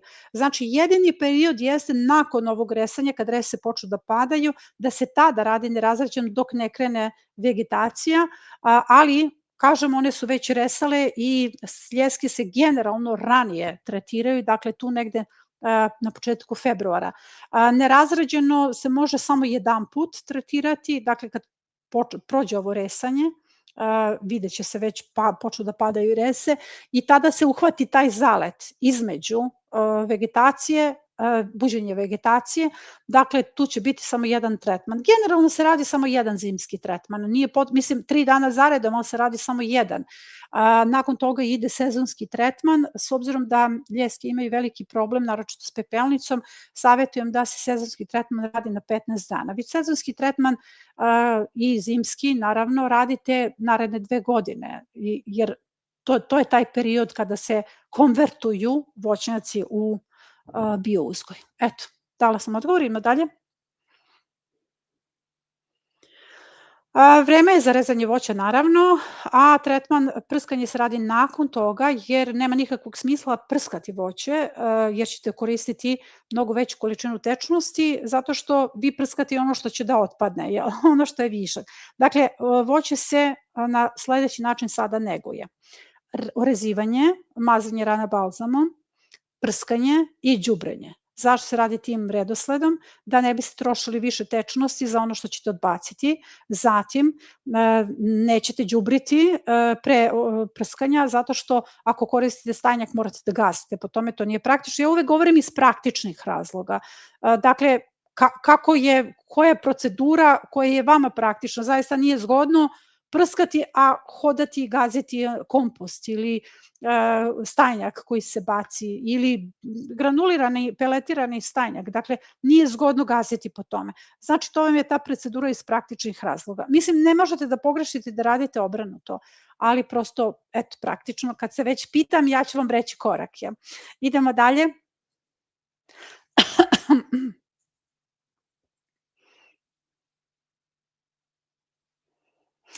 Pa čajetka milice nema veze sa tresatnom mušicom, čajetka milice ima veze sa poleganjem. Februarska presada nije sklona poleganju kao decembarski rasadnik. Tresatna mušica je problem, ali celi dan, recimo, odgovorim na pitanje o tresatnoj mušici, mislim da je najvažnija stvar čitanje tog nedeljnika. Ja se zaista vraćam jer imamo recimo savjet iskusnih baštomana, Petra Stanić je napisala tekst o tresatnoj mušici, šta je njoj pomoglo. Imamo mi epizodu problemi kod uzgoja presade, pa i deo tresatne mušice, ali recimo mnogo je zanimljivo šta je pomoglo njoj. Ona je stavila one žute trake feromenske pločice zapravo i to je baš postoji slika u nedeljniku kako je ona to uradila i to je pomoglo da se reši tresatna mušica, što je logično. Tresatna mušica se hvata na tu žutu ploču i na taj način se smanjuje njen broj. Jer ako imate u stanu biljke višegodišnje, sigurno imate tresetnu mušicu. Sad, dakle, ne prekriva se folijom, jako je velika razlika između februarske presade i januarske i decembarske, zato što je to plava zona koja se uzgaja onda kada je jako hladno, dakle decembar i januar, tu su periodi kada moramo strogo da vodimo računa o presadi. Stavlja se folija zato što radimo naklejavanje na ubrusu, radimo naklejavanje na ubrusu da vam ne bi pobegle sadnice, jer ako vidite klicu i odmah odreagujete, nakon 48 sati izbacite van, vama ne mogu da pobegnu sadnice. Da biste vidjeli klicu, radimo naklejavanje na ubrusima i nakon toga se stavlja folija. Folija zadržava vlagu na ubrusu, to je prva njena uloga, nakon toga folija je taj prva zaštita presade od mraza, jer mraz je padavina, dakle, ako mraz mora da padne na vaše biljke. Folija ovdje nije potrebna jer crvena presada, februarski rasadnik je crvena presada, crvena zona, oni su unutra, dakle, oni su nama u unutrašnjem, evo ja upravo gledam u paprike koje su nikle, ja ranije sejem zbog snimanja, ja moram da imam sadnice, znači samo treba da se postarate da nemate tresetnu mušicu u stanu ili da primenite ovaj Petrin trik koji je jako dobar. Zato nam nije potrebna kamilica jer tu nema nekih problema oko poleganja toliko i evo, za tresetnu mušicu sam odgovorila. Crvenu zonu treba zaštititi svakako, ali rekla sam kako od tresetne mušice.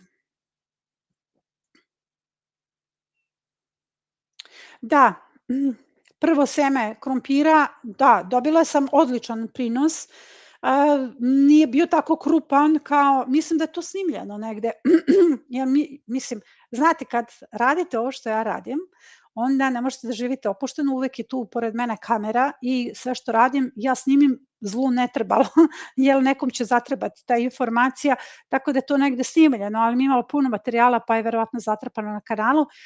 Zapravo dobila sam vrlo dobar urod, sitniji su bili krompiri, oni su recimo bili kao teniska loptica najveći, ali je zanimljivo da se dobije ta prva generacija. Tu prvu generaciju sam kasnije umnožavala, dakle još uvek je umnožavam, jer ta prva generacija kad dobijete je najveća vrednost, zato što vi nju dalje umnožavate, neograničeno dobijete svoj sadni materijal. Odlično je to bilo i svima savjetujem da se okušate zapravo u uzgoju krompira iz semena. Jako je zanimljivo, uzgaja se jednako kao paradajz, u pitanju je ista familija, sejete kad je paradajz, dakle sada se seje seme krompira i posle toga dobijete sadnice, jednako kao paradajz i ubacujete ih u baštu, baš kada se ubacuje i paradajz. Idemo dalje. Imamo još pitanja, pivo?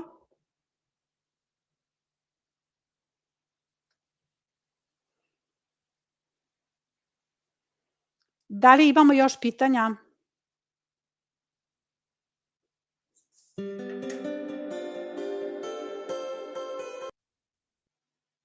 Da li se čujemo? Čujemo. Bio je malo prije. Ima još pitanja? Ima. Imali smo neki prekid, jel? Da, jeste. Dobro. Bila je isto ovog puta. A ja sam odgovorila na to pitanje. Aha, dobro.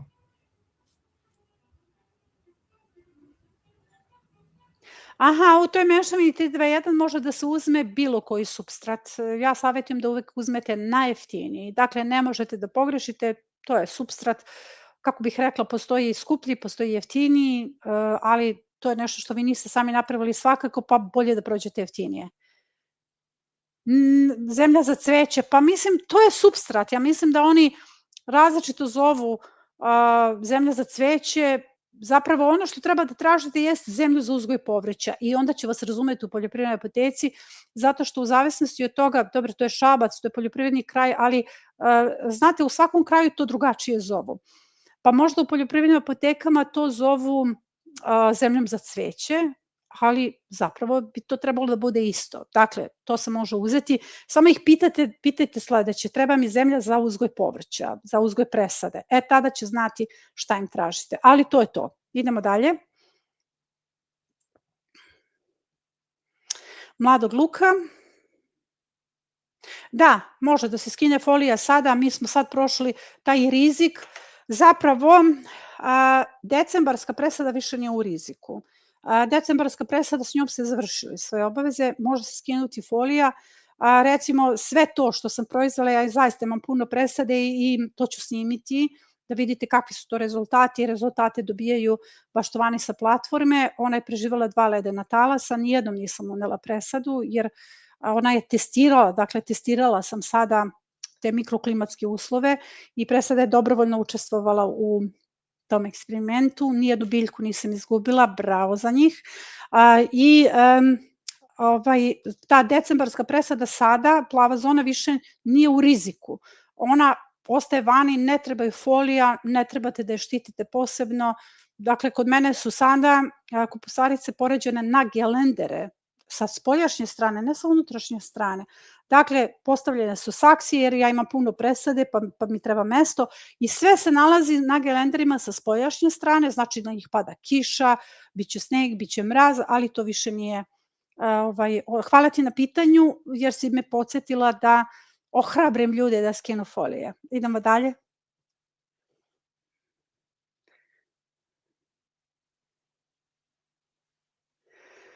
Ne, apsolutno ne bi to trebalo da se dešava. To bih baš volela da vidim kao sliku. Ne bi trebalo ništa da trune u permamodelima. Pre bi trebalo da trune recimo u zemljanoj bašti u kojoj je blato ili dakle zbog velikih kiša, ali u permamodelima oni imaju dobru drenažu.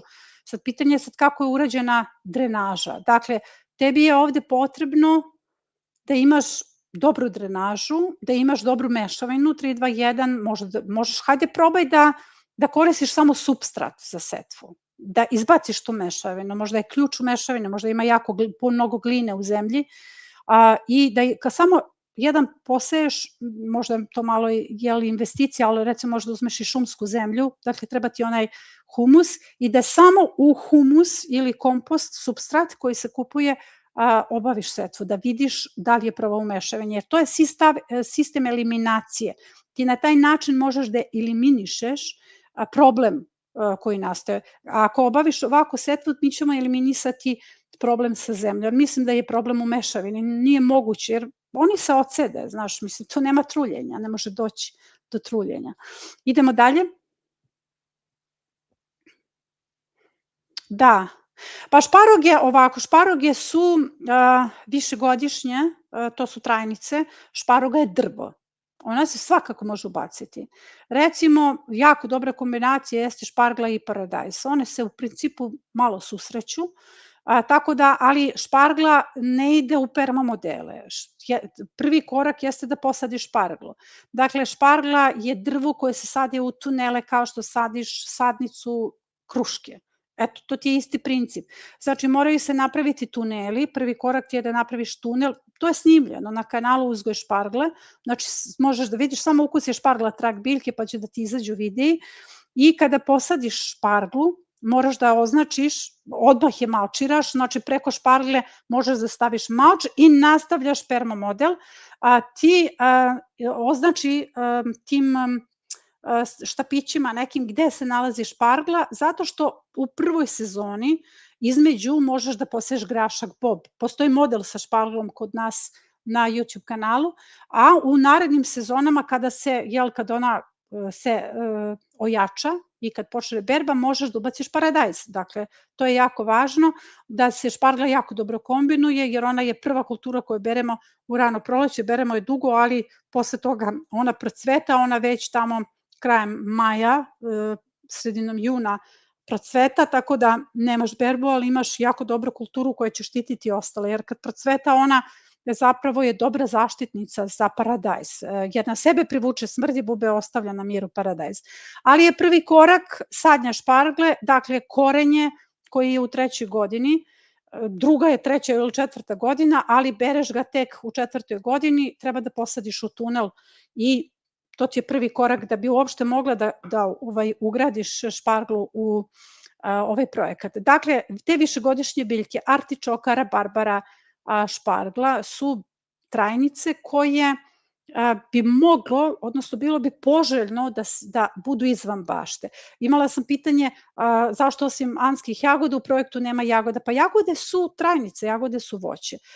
Isti problem sa jagodama je veliki problem recimo u drugoj sezoni. U prvoj sezoni je odlično. Vi posadite jagode u kombinaciji s patliđanom, paradajzom, mladim lukom, spanaćem, to sve jako dobro izgleda, ali jagode imaju to svoje stalone, dakle one podivljaju, odnosno kako da kažem, u tom okruženju vi ne možete da ih pratite. Vi kada iskombinujete jagode sa puno povrća, vi ne možete da pratite bujanje njihovih stalona i one vam pobegnu. U toj sezoni vi imate podivljalu jednu gredicu sa podivljanim jagodama. Kada je u pitanju, iskoristila sam tvoje pitanje da pričam je o svim trajnicama, dakle, špargla je trajnica i kao takvu prvo sadimo nju, pa tek onda možemo da dodamo permamodel. I eto, s razlogom ona nije tu ubačena zato što je sistem sadnje špargle podrazumeva da znamo kako se posadi. Pretpostavljam da ti znaš, ali ako ne znaš vidjet ćeš. Idemo dalje.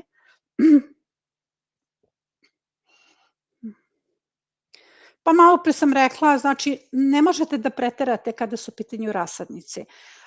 Jako je bitno da prstom uđete u dubinu, znači možda nekih 5 cm u dubinu i ukoliko nije vlažna zemlja, znači bukvalno ovako pustite, ubacite prst u žardinjeru, ako nije vlažna, onda treba da se zalije. Ali ako imate vlage na prstu, onda je tu dovoljno vlage za vaše sadnice.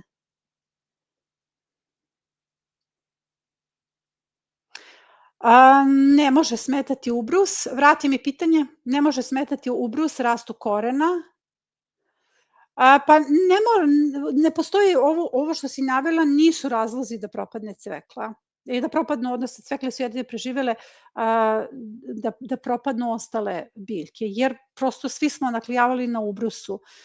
Vrlo moguće da su onda možda bile izložene minusu, da su otišle u visinu, da je došlo do poleganja. Dakle, neki je drugi razlog, ubrus sigurno nije taj razlog. Zapravo, mi smo radili prvo naklijavanje na vati.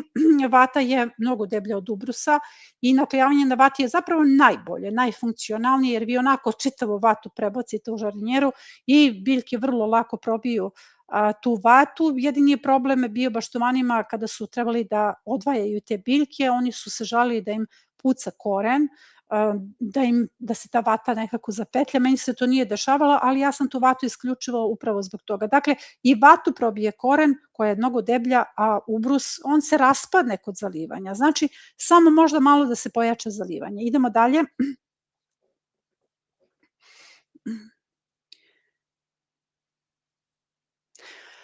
Tako je, da. Planine u januarskom rasadniku seje sve kupusarice za celu godinu, jer na planinama to je naglašeno u vodiču kroz rasadnike, jer za razliku od projekata bašte za 18 gredica koji su imali vodič kroz kalendare, kao što sam rekla, ja stalno hoblujem i peglam sve te projekte. Projekat bašte od 10 gredica i projekat Balkon bio bašte sadrži nešto drugačije. U pitanju je vodič kroz rasadnike, jer kalendare znate i sami da čitate, ali rasadnici su vam bitni. Takođe, taj vodič kroz kalendare, ja sam se tu fokusirala isključivo na rasadnike, dakle, vrlo je slično, samo što ovde dajem instrukcije kako sejati, gde pogledati materijale, gde se nalaze instrukcije vezano za to. Uglavnom, tu naglašavam da planine moraju da obave setvu kupusarica za celu sezonu, ali vama je sezona skraćena, jer vaš projekat je urađen tako da vi te kupusarice ubacujete sada, jer naročito, znači, visoke planine, 1000 metara nadmorske visine imaju skraćenu sezonu, znači mi imamo sezonu u kojoj sve treba da stane, da se obavi velika berba, onda se ulazi u tu ozimnu sadnju. Uglavnom, dobro pitanje i da, tako je. Idemo dalje.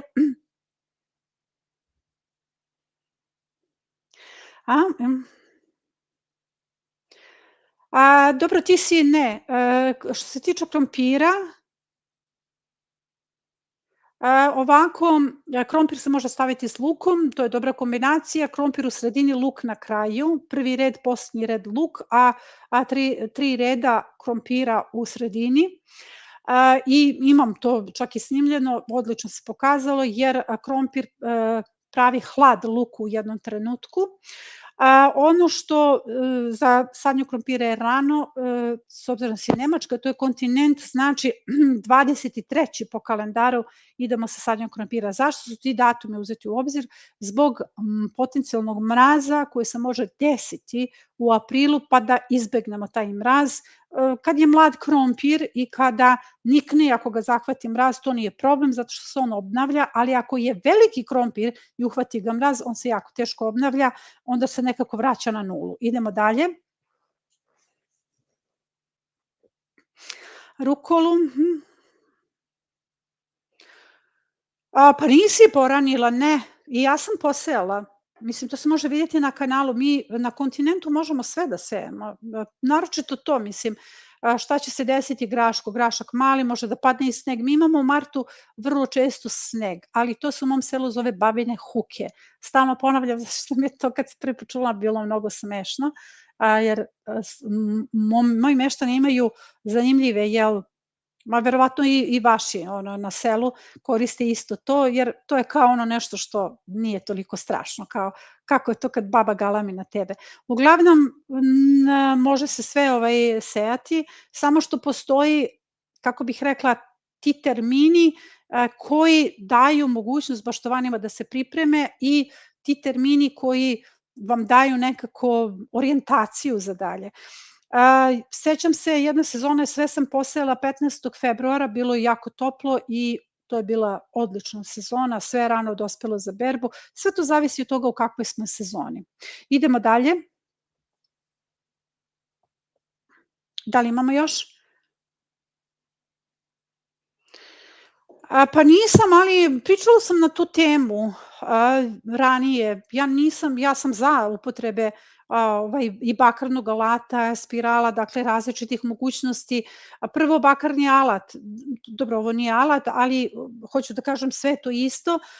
Bakarni alat je vrlo zdrav za tlo i postoje studije koje objašnjavaju kako on može da unapredi život u tlu, a kada su u pitanju bakarne spirale i generalno bakarne trake, ja ih ne koristim, ali to nemam ništa protiv toga. Dakle, ja lično nisam eksperimentisala, ja imam veliku baštu i ono što je suština te bašte jeste isključivo uzgoj u skladu sa resursima, u skladu sa prirodom. Dakle, sve ono što se u toj bašti dešava su resursi koji se nalaze u mom okruženju i to je neki princip koga se vodim. To što ja ne koristim neke stvari ne znači da sam ja protiv njih, nego prosto bašta je eksperimentalna bašta koja istražuje isključivo resurse. Idemo dalje.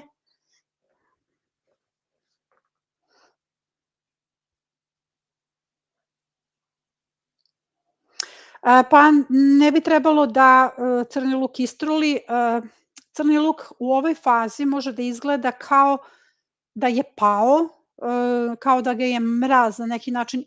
Kad gledaš crni luk, imaš osjećaj da se tu nešto ružno s njim desilo, ali se crni luk obnavlja, kao što se obnavlja i beli luk. Postoji samo mogućnost da ga je napala lukova muva i to je nešto što je vezano za klimatske promene, zato što lukova muva je dugo letela, imali smo jako toplu jesen i savjetujem da se zalije sa šećernom vodom, 200 grama šećerne vode u 10 litara vode i to 3 puta zaredom. Možeš da mu daš šansu i ima vremena da se to ponovi, ali bi bilo jako dobro da mu daš šansu, zato što ono kako izgledaju biljke, ja vam govorim iz iskustva, dakle, neko ko prvi put se suočava sa zimskom baštom i kad uđe posle ledenog talasa kaže šta je ovo, kao da je prošlo, ne znam, tenk preko biljaka, a biljke se podižu i oporavljaju, neverovatno iznenadit će vas taj luk koji sad izgleda kao da je još šamućen, kako će on brzo početi da raste i da napreduje. Imaš šansu da mu daš, imaš vremena da mu daš šansu i savjetujem samo da rešim problem sa lukovom muvom, potencijalno to može biti veći problem, jer luk je mislim, dvogodišnje daje seme, ne može da smrzne lako. Idemo dalje. Pa imamo epizodu na tu temu, ona se nalazi u okviru vodiča za početnike, mislim da je Piva to okačio sada, šta birati, stare sorte ili hibride, tu sam dala sve savete kako izabrati seme, jako dobro pitanje, ali je opširno, pa savetujem da to pogledaš. Dakle, vodič za početnike i onda tu ima nekoliko epizoda, jedna od tih je ta, ali generalno sve epizode u okviru vodiča su bitne. Evo, ubacio je Piva vodič za početnike. Hvala ti na pitanju, jako je zanimljivo. Idemo dalje. Ima još pitanja? Na treći PM, za B, dobro, kako čitam brzo, a?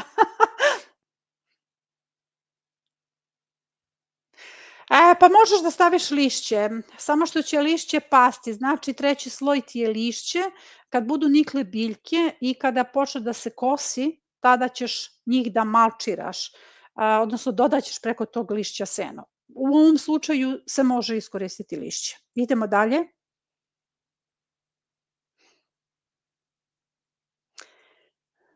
Aha.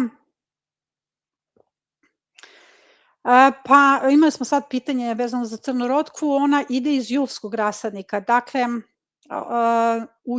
julski rasadnik se postavlja 15. jula, u pitanju je rotkvalent, postoji epizoda rotkvalent, ja savjetujem da se pogleda i postavka julskog rasadnika, za to imaš vremena, jer nju sad ne možemo da sejemo, ona se ne seje preko leta svakako, ne podnosi visoke temperature, generalno kada se poseje u julskom rasadniku, ona se ubacuje u baštu tamo negde od kraja avgusta, jer će ranije procvetati. Dakle, kraj avgusta, početak septembra i to je idealno vreme za njenu presadnju. Ne treba da mi se persira.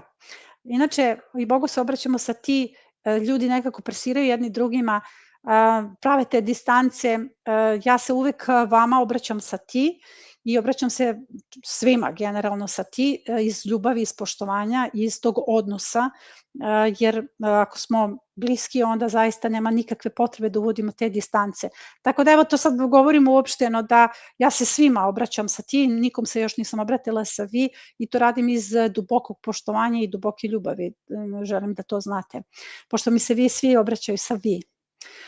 A moj poštovani tu u pitanju se obraćaju sa ti, tako oni to znaju. Da li se u isto gnezdo, sad je odmah nešto drugo. Da, ne mora da se dohrani gnezdo, zato što je cvekla druga kategorija plodoreda, već potencijalno se mora dodati samo malo ta mešavina, zato što će cvekla da napravi, kako ona raste, tako se to gnezdo na neki način, kako bih rekla, spusti ili proširi. Tako da, eto, samo malo gnezdo popraviti ne treba. Druga kategorija plodoreda potroši vrlo malo, ali ono što je ključno kod druge kategorije jeste da unapredi. Svaki član druge kategorije unapredi naše permamodele. Dakle, ostavi iza sebe neki doprinos jačanju mikroživota, odnosno mikrobioloških aktivnosti u permamodelu, pa i cvekla. Tako da, eto, tu samo tehnički poravnati. Idemo dalje. Aha. Da, možeš da uzmeš odlično, šuma, grab i hrast. Naravno, koristi svoje resurse jer se, kada je u pitanju ta mešavina, pa tebi ovako ti sada postavljaš, znači u pitanju je Sarajevo, znači Sarajevo još uvek ne ulazi u setvu i sadnju, mi počinjemo 1.3.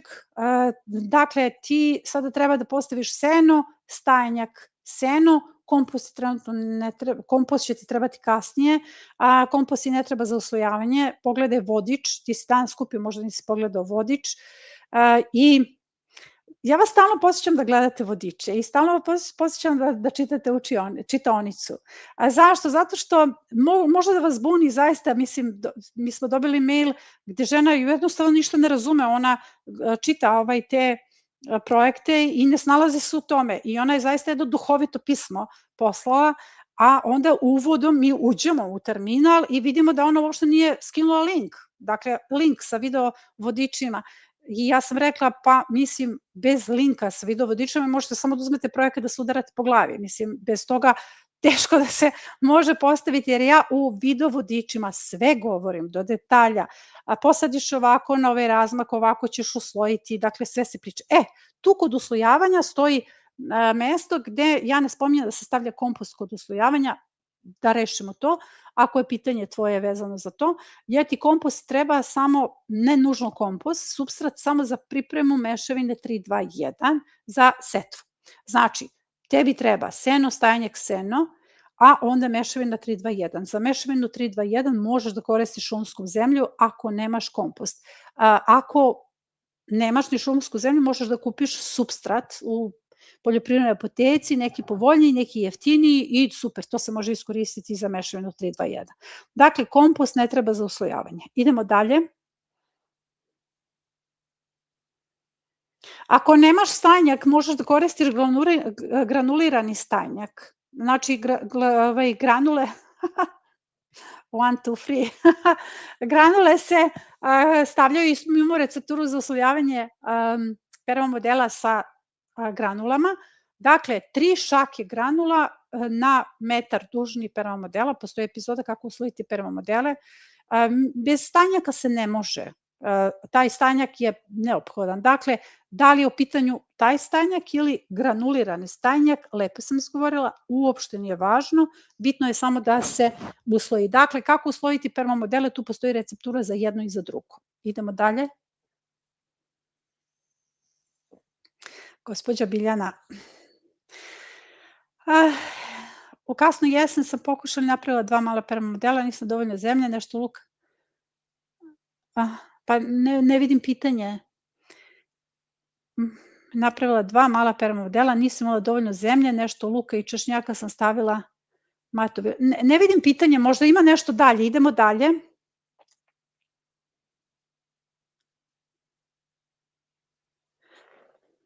Aha, Violeta, ova je naša.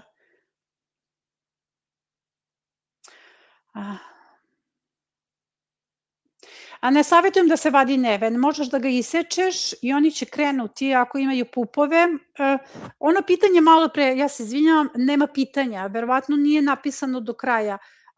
Vrati pivo, molim te, prethodno. Mislila sam da je pitanje nastavak. Eto, neće da sluša više nas, nijedna mašina. Ne mogu ga vratiti, sad sam ga isključio. Dobro, ajde, onda idi dalje. Vrati na Violetu Orešković.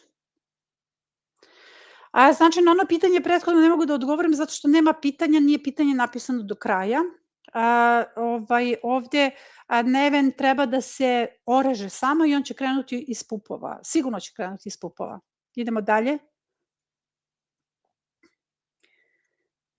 Da.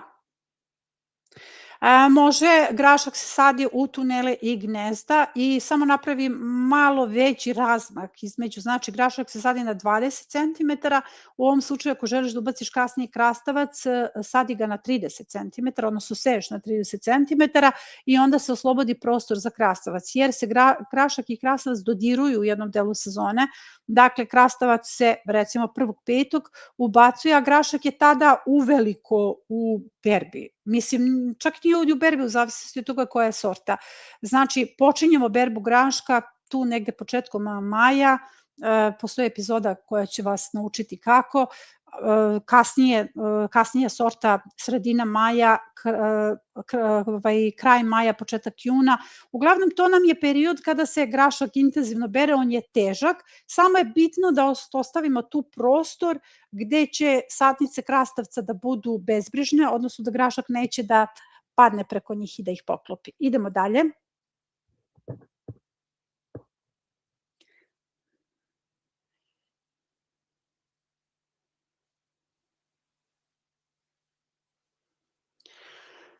Pa zapravo ne postoji. Kad su u pitanju nasadi kukuruza, ja samo savjetujem da se to mačira i to je jedini način. Da bi se, ti pitaš za preparat koji bi, zapravo postoji. Postoji preparat koji se pravi od korena pirevine. Pirevina generalno u korenu ima inhibitor rasta i ukoliko se kilogram korena pirevine, dakle ona se vrlo lako izvuče, skuva u 10 litara vode i to se onda razloži sa 3, tu se dobije preparat koji je inhibitor rasta, ali je potrebno dobro isprskati, dakle, ne kao tim hemijskim herbicidima gde se samo pređe i na taj način deluju, već da se zaista lagano i temeljito isprska to jedanput, 2 put i 3 put će zaista delovati, jer sam koren pirivine ima inhibitor rasta. Ono što savjetujem kod kukuruza jeste malčiranje ukoliko moguće. Mi imamo baštomane koji imaju velike nasade koje su malčirali, mislim ukoliko moguće da se to uradi, ne znam kolika je površina jer zasad kukuruza može biti manji ili veći. Dakle, ukoliko je velika površina, upravo ovaj preparat od korena pirevine, ne pirevine nego koren pirevine, mislim ne njena lisna masa, a ako je manji nasad može da se malčira, zato što mi imamo baštovane koji uzgajaju veću površinu, ali je malčiraju. Dakle, prvo malčiraju, kada se zaore, kao što sam malo pre rekla, 10 cm sena, onda prave mala gnezda i tu seju kukuruz. Ja sam tako posejala sve svoje kukuruze, ono što vidite. Imala sam površinu koja je vrlo plitak permamodel, gotovo zemlja, jer cilj permamodela jeste humifikacija, da dođete do svog nodik sistema, dakle ne da budete stalno u permamodelima, onda sam stavila seno, napravila gnezda i tu bacila seme. Idemo dalje.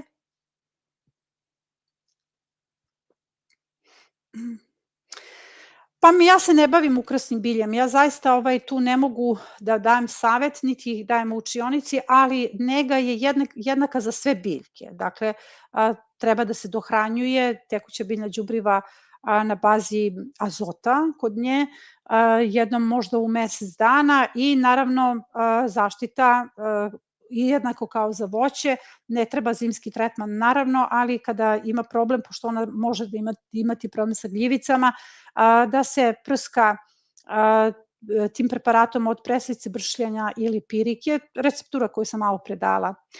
Radič celer,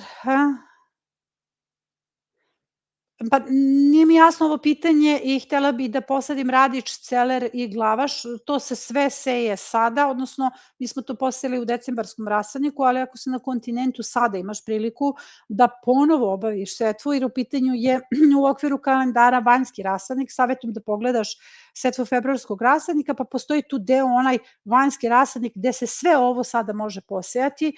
Imamo epizode kako uzgojiti radič, celer i listaš, za korenaš, imamo i za korenaš u stvari, zapravo za sve celere imamo epizodu, jer se jedan vezuje, a drugi se orezuje, tu je velika razlika.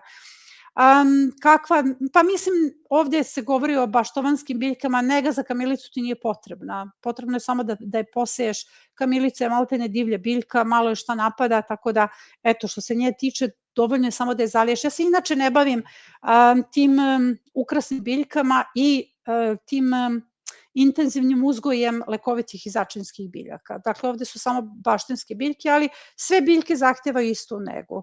Samo dohrane i eventualno ako se desi neki problem imati 2 preparata, insekticid na bazi pelina i fungicid na bazi preslice, bršljana ili pirike. Idemo dalje.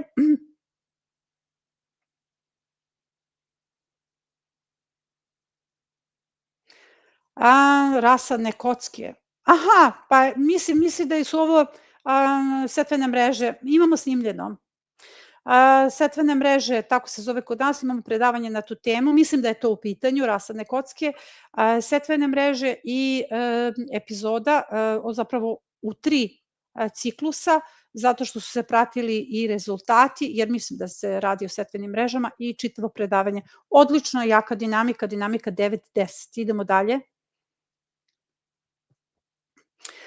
Malo pre sam pričala, ja se izvinjam, malo pre sam pričala o prskanju voća, kovrđavost je na spisku.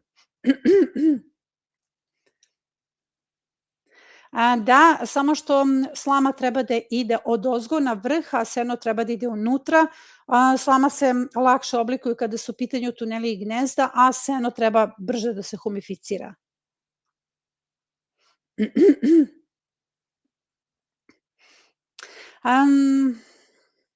Kao gusta živa ograda sa komšijama.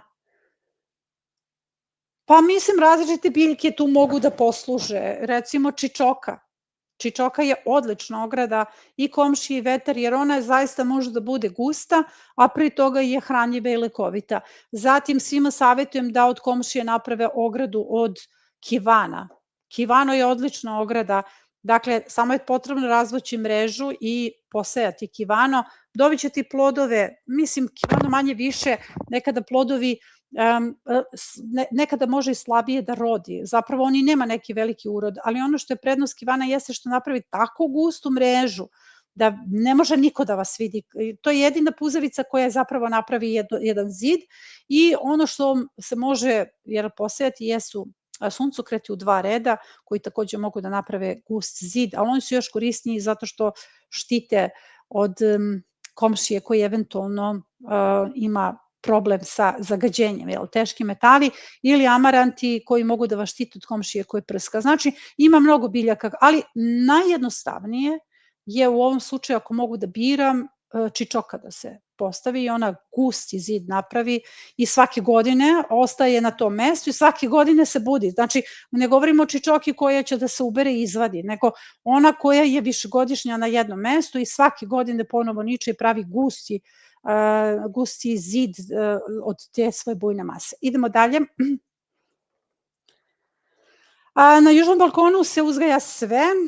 Postoji u nedeljniku fotografije, odnosno slike, koje su iz te prezentacije, jer u pitanju je projekat Balkon Biobašte koji ima, sad ću govoriti o projektu zato što su te slike iz te prezentacije, gde imate, s obzirom da svaka gredica u tom projektu ima svoj kružić na kraju, dakle ima oznaku, obojena je plavo, crveno ili 2 tačke, plava i crvena. A to su oznake koje ja koristim za orijentacije balkona, jer su to kombinacije koje se odnose na južni balkon, severni balkon, severozapadni. Dakle, onda u toj prezentaciji i u nedeljniku je objavljena slika u kojoj imate kompas i na osnovu tog kompasa su postavljeni ti kružići. Južni balkon, njemu odgovaraju kombinacije koje su sa crvenim kružićem. Sad, to je pitanje šta je sa crvenim kružićem, pošto nemaš pristup projektu. Crveni kružić podrazumeva da se tu uzgajaju biljke koje jako dobro podnose sunce. S obzirom da sve te saksije treba da imaju pretkulture, odmah da vam kažem da sve pretkulture jako dobro podnose sunce, jer to rano proleće sunce svima odgovara. Ali je pitanje kada ono jako letnje sunce udari u te južne balkone, koje kulture tu možemo da uzgajamo. Postoji epizoda koju savjetujem da pogledate, kombinacije biljaka na osnovu njihove potrebe za suncem. I tu postoji spisak biljaka koje dobro podnose sunce, odnosno kojima treba više od 4, 5, 6, dakle u ovom slučaju 6 do 8 sati sunca. Tako da te kombinacije su na tom južnom balkonu, kao što sam rekla, predkulture, rano prolećna zona. Postkulture, to je zimska zona za balkone, uglavnom se ide u zimsku zonu, one se ne računaju, njima južni balkon odgovara, ali ona središnja, one glavne kulture, kao što su paradajz, tikvice, paprike, patliđani, krastavci, dakle to su kulture koje se odlično uzgajaju na južnom balkonu. Naravno uvek kada ono grune jako sunce, može da se stavi neka zasena za biljke, mi ih stavljamo i u bašti nekad, ali je to zaista nešto što se samo fizički postavi. Uglavnom, ovde je ključna kombinacija. Idemo dalje. Šljiva starih preko 50. Pa jedini način da ih spaseš jeste da ih kalemiš, jer one imaju svoj rok, životni vek, da ne kažem rok trajanja, životni vek, tu su one već došle do svog životnog veka, savjetujem da ih neguješ. Evo malo pre Baštovanka pitala o svojoj jabuci koja je 40 godina stara, ja sam dala savjete kako da ih neguje, na početku ovog live-a sam dala te savjete, dakle to je ovde bitno, ali najvažnija stvar je ako želite da produžite životni vek nekom stablu, jako je važno da ga kalemite. Dakle, najvažnija stvar jeste da vi to možete da uradite, da napravite plemke, da uzmete kalen grančice i biljka nastavlja da raste. Idemo dalje.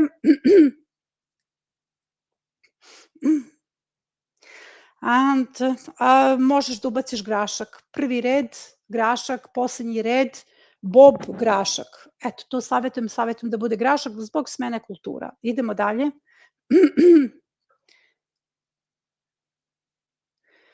Nije rano, uspeće, može da se seje. Idemo dalje. Evo kako ja znam brzo. Pa ja sam odgovorila i prošli put, mislim da treba da se pogleda taj live, odgovorila sam kako da se organizuje 6 perma modela. Ja sam pričala za 4 i za 5. Zapravo, ja bih sve te perma modele osim krompira, koji ne može da uđe u dinamiku, stavila u dinamiku. Dakle, svima bih, to zavisi od tvojih ličnih potreba. Recimo, jedan perma model ti ide za crni i beli luk, to su glavne kulture. Možeš da ih kombinuješ, da na jednom perma modelu imaš i crni i beli luk, a drugi perma model, treći, četvrti, peti, ja bih to ubacila u dinamiku. Znači, najvažnije, šta znači dinamika? Staviti pred kulture, kulture za brzi uzgoj koje tu dolaze u obzir, puno mladog luka, spanaća, rotkvice, rukole. To je nešto što se može brati sa sva 4 perma modela, jer to ne možemo da uradimo na jedinici, ne možemo da uradimo na posljednjem, na kome je krompir. Dakle, mi tu ne možemo da ubacimo. Ja bih s gotovo svim perma modelima ubacila u prvom i posljednjem redu grašak, a tamo gde ide paradajz ubacila bi šire grašak, da paradajz može stati onda dok beremo grašak. Dakle, jaka dinamika. Ako imaš predkulture, ako imaš recimo prvi perma model krompir, luk, grašak, prvi, zadnji red. Ako imaš krompir koji se takođe može kombinovati sa graškom, prvi, poslednji red grašak. Zašto govorimo o grašku? Uzeti jednu kulturu koja je kratke vegetacije u velikoj količini, posle toga iza graška ide smena kultura, mogu da se ubacuju krastavci, zatim kupusarice, blitva, praziluk. Na ova 4 perma modela imaš jaku dinamiku. Znači, sve ti je pod kulturama za brzi uzgoj, grašak, bob. Recimo prvi i poslednji red, ti u sredini ubacuješ iza sistema za brzi uzgoj tikvice, paprike, paradajz, krastavce, kupuse, sve od tih sadnica. Dakle, to ti je optimalna orijentacija, odnosno organizacija za baštu od 6 gredica. Jer zoniranje nema smisla kada je 6. Mi smo zapravo, kad smo hteli da izbacimo sada projekat, prva je ideja bila da bude od 6, jer što je manja bašta, to je veća dinamika. Mnogo je veliki, kako bih rekla, moć, kada sa malog prostora možete da berete ogromnu količinu hrane i što je manja bašta, veća je dinamika. Evo sada sam ti objasnila kako može ta dinamika da se postigne. Idemo dalje. Da. Idemo dalje.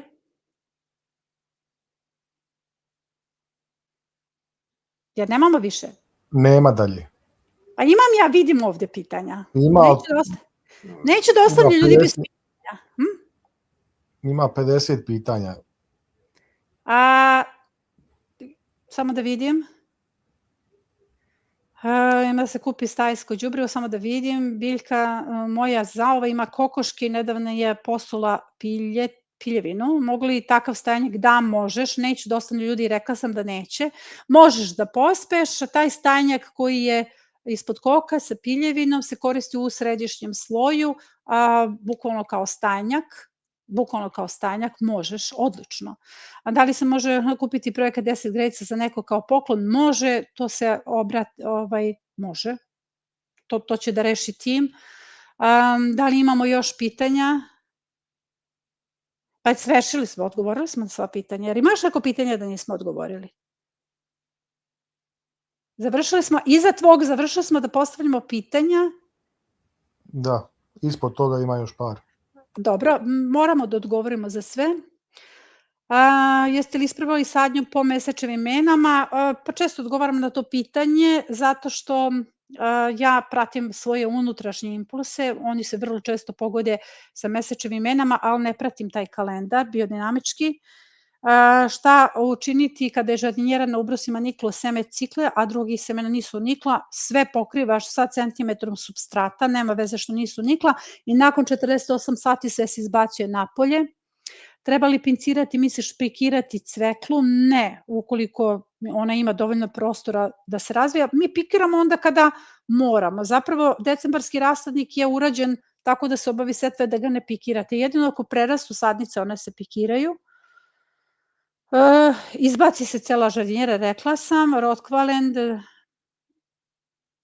moj muž preko celog leta kosi travu kosilicom, imam puno trave lusitnje, možeš da koristiš u permamodelu, to je odlično aktivirana trava. Hvala ti za tvoju ljubav, volimo te. Pivo, to nećeš da mi pročitaš. Zašto mi ne čitaš? Volimo te, hoću to da čujem. Vidi, kao nema više pitanja. Pozdrav, draga Biljana, htjela bih početi ove godine sa permamodelima, pratim te, gledam videa, zanima me s čim da počnem, s kojim kulturama, kada, s koliko gredice, ja sam iz Hrvatske, pa ovako savjetujem da počneš sa, zavisno od toga koliko želiš permamodela, recimo počne sa 4 permamodela, rano prolećna zona, imamo epizodu kako organizovati rano prolećnu zonu, savjetujem da to pogledaš, luk beli, luk crni, sistemi za brzi uzgoj, sad smo pričali, grašak, rotkvice, salate, mladi luk, rukola, zatim presada, kupusarice, jer mi moramo da imamo mesto gde ubacujemo decembarski rasadnik, cvekla, blitva, kupusarice, prazi luk, celeri, sve ono što smo sejali.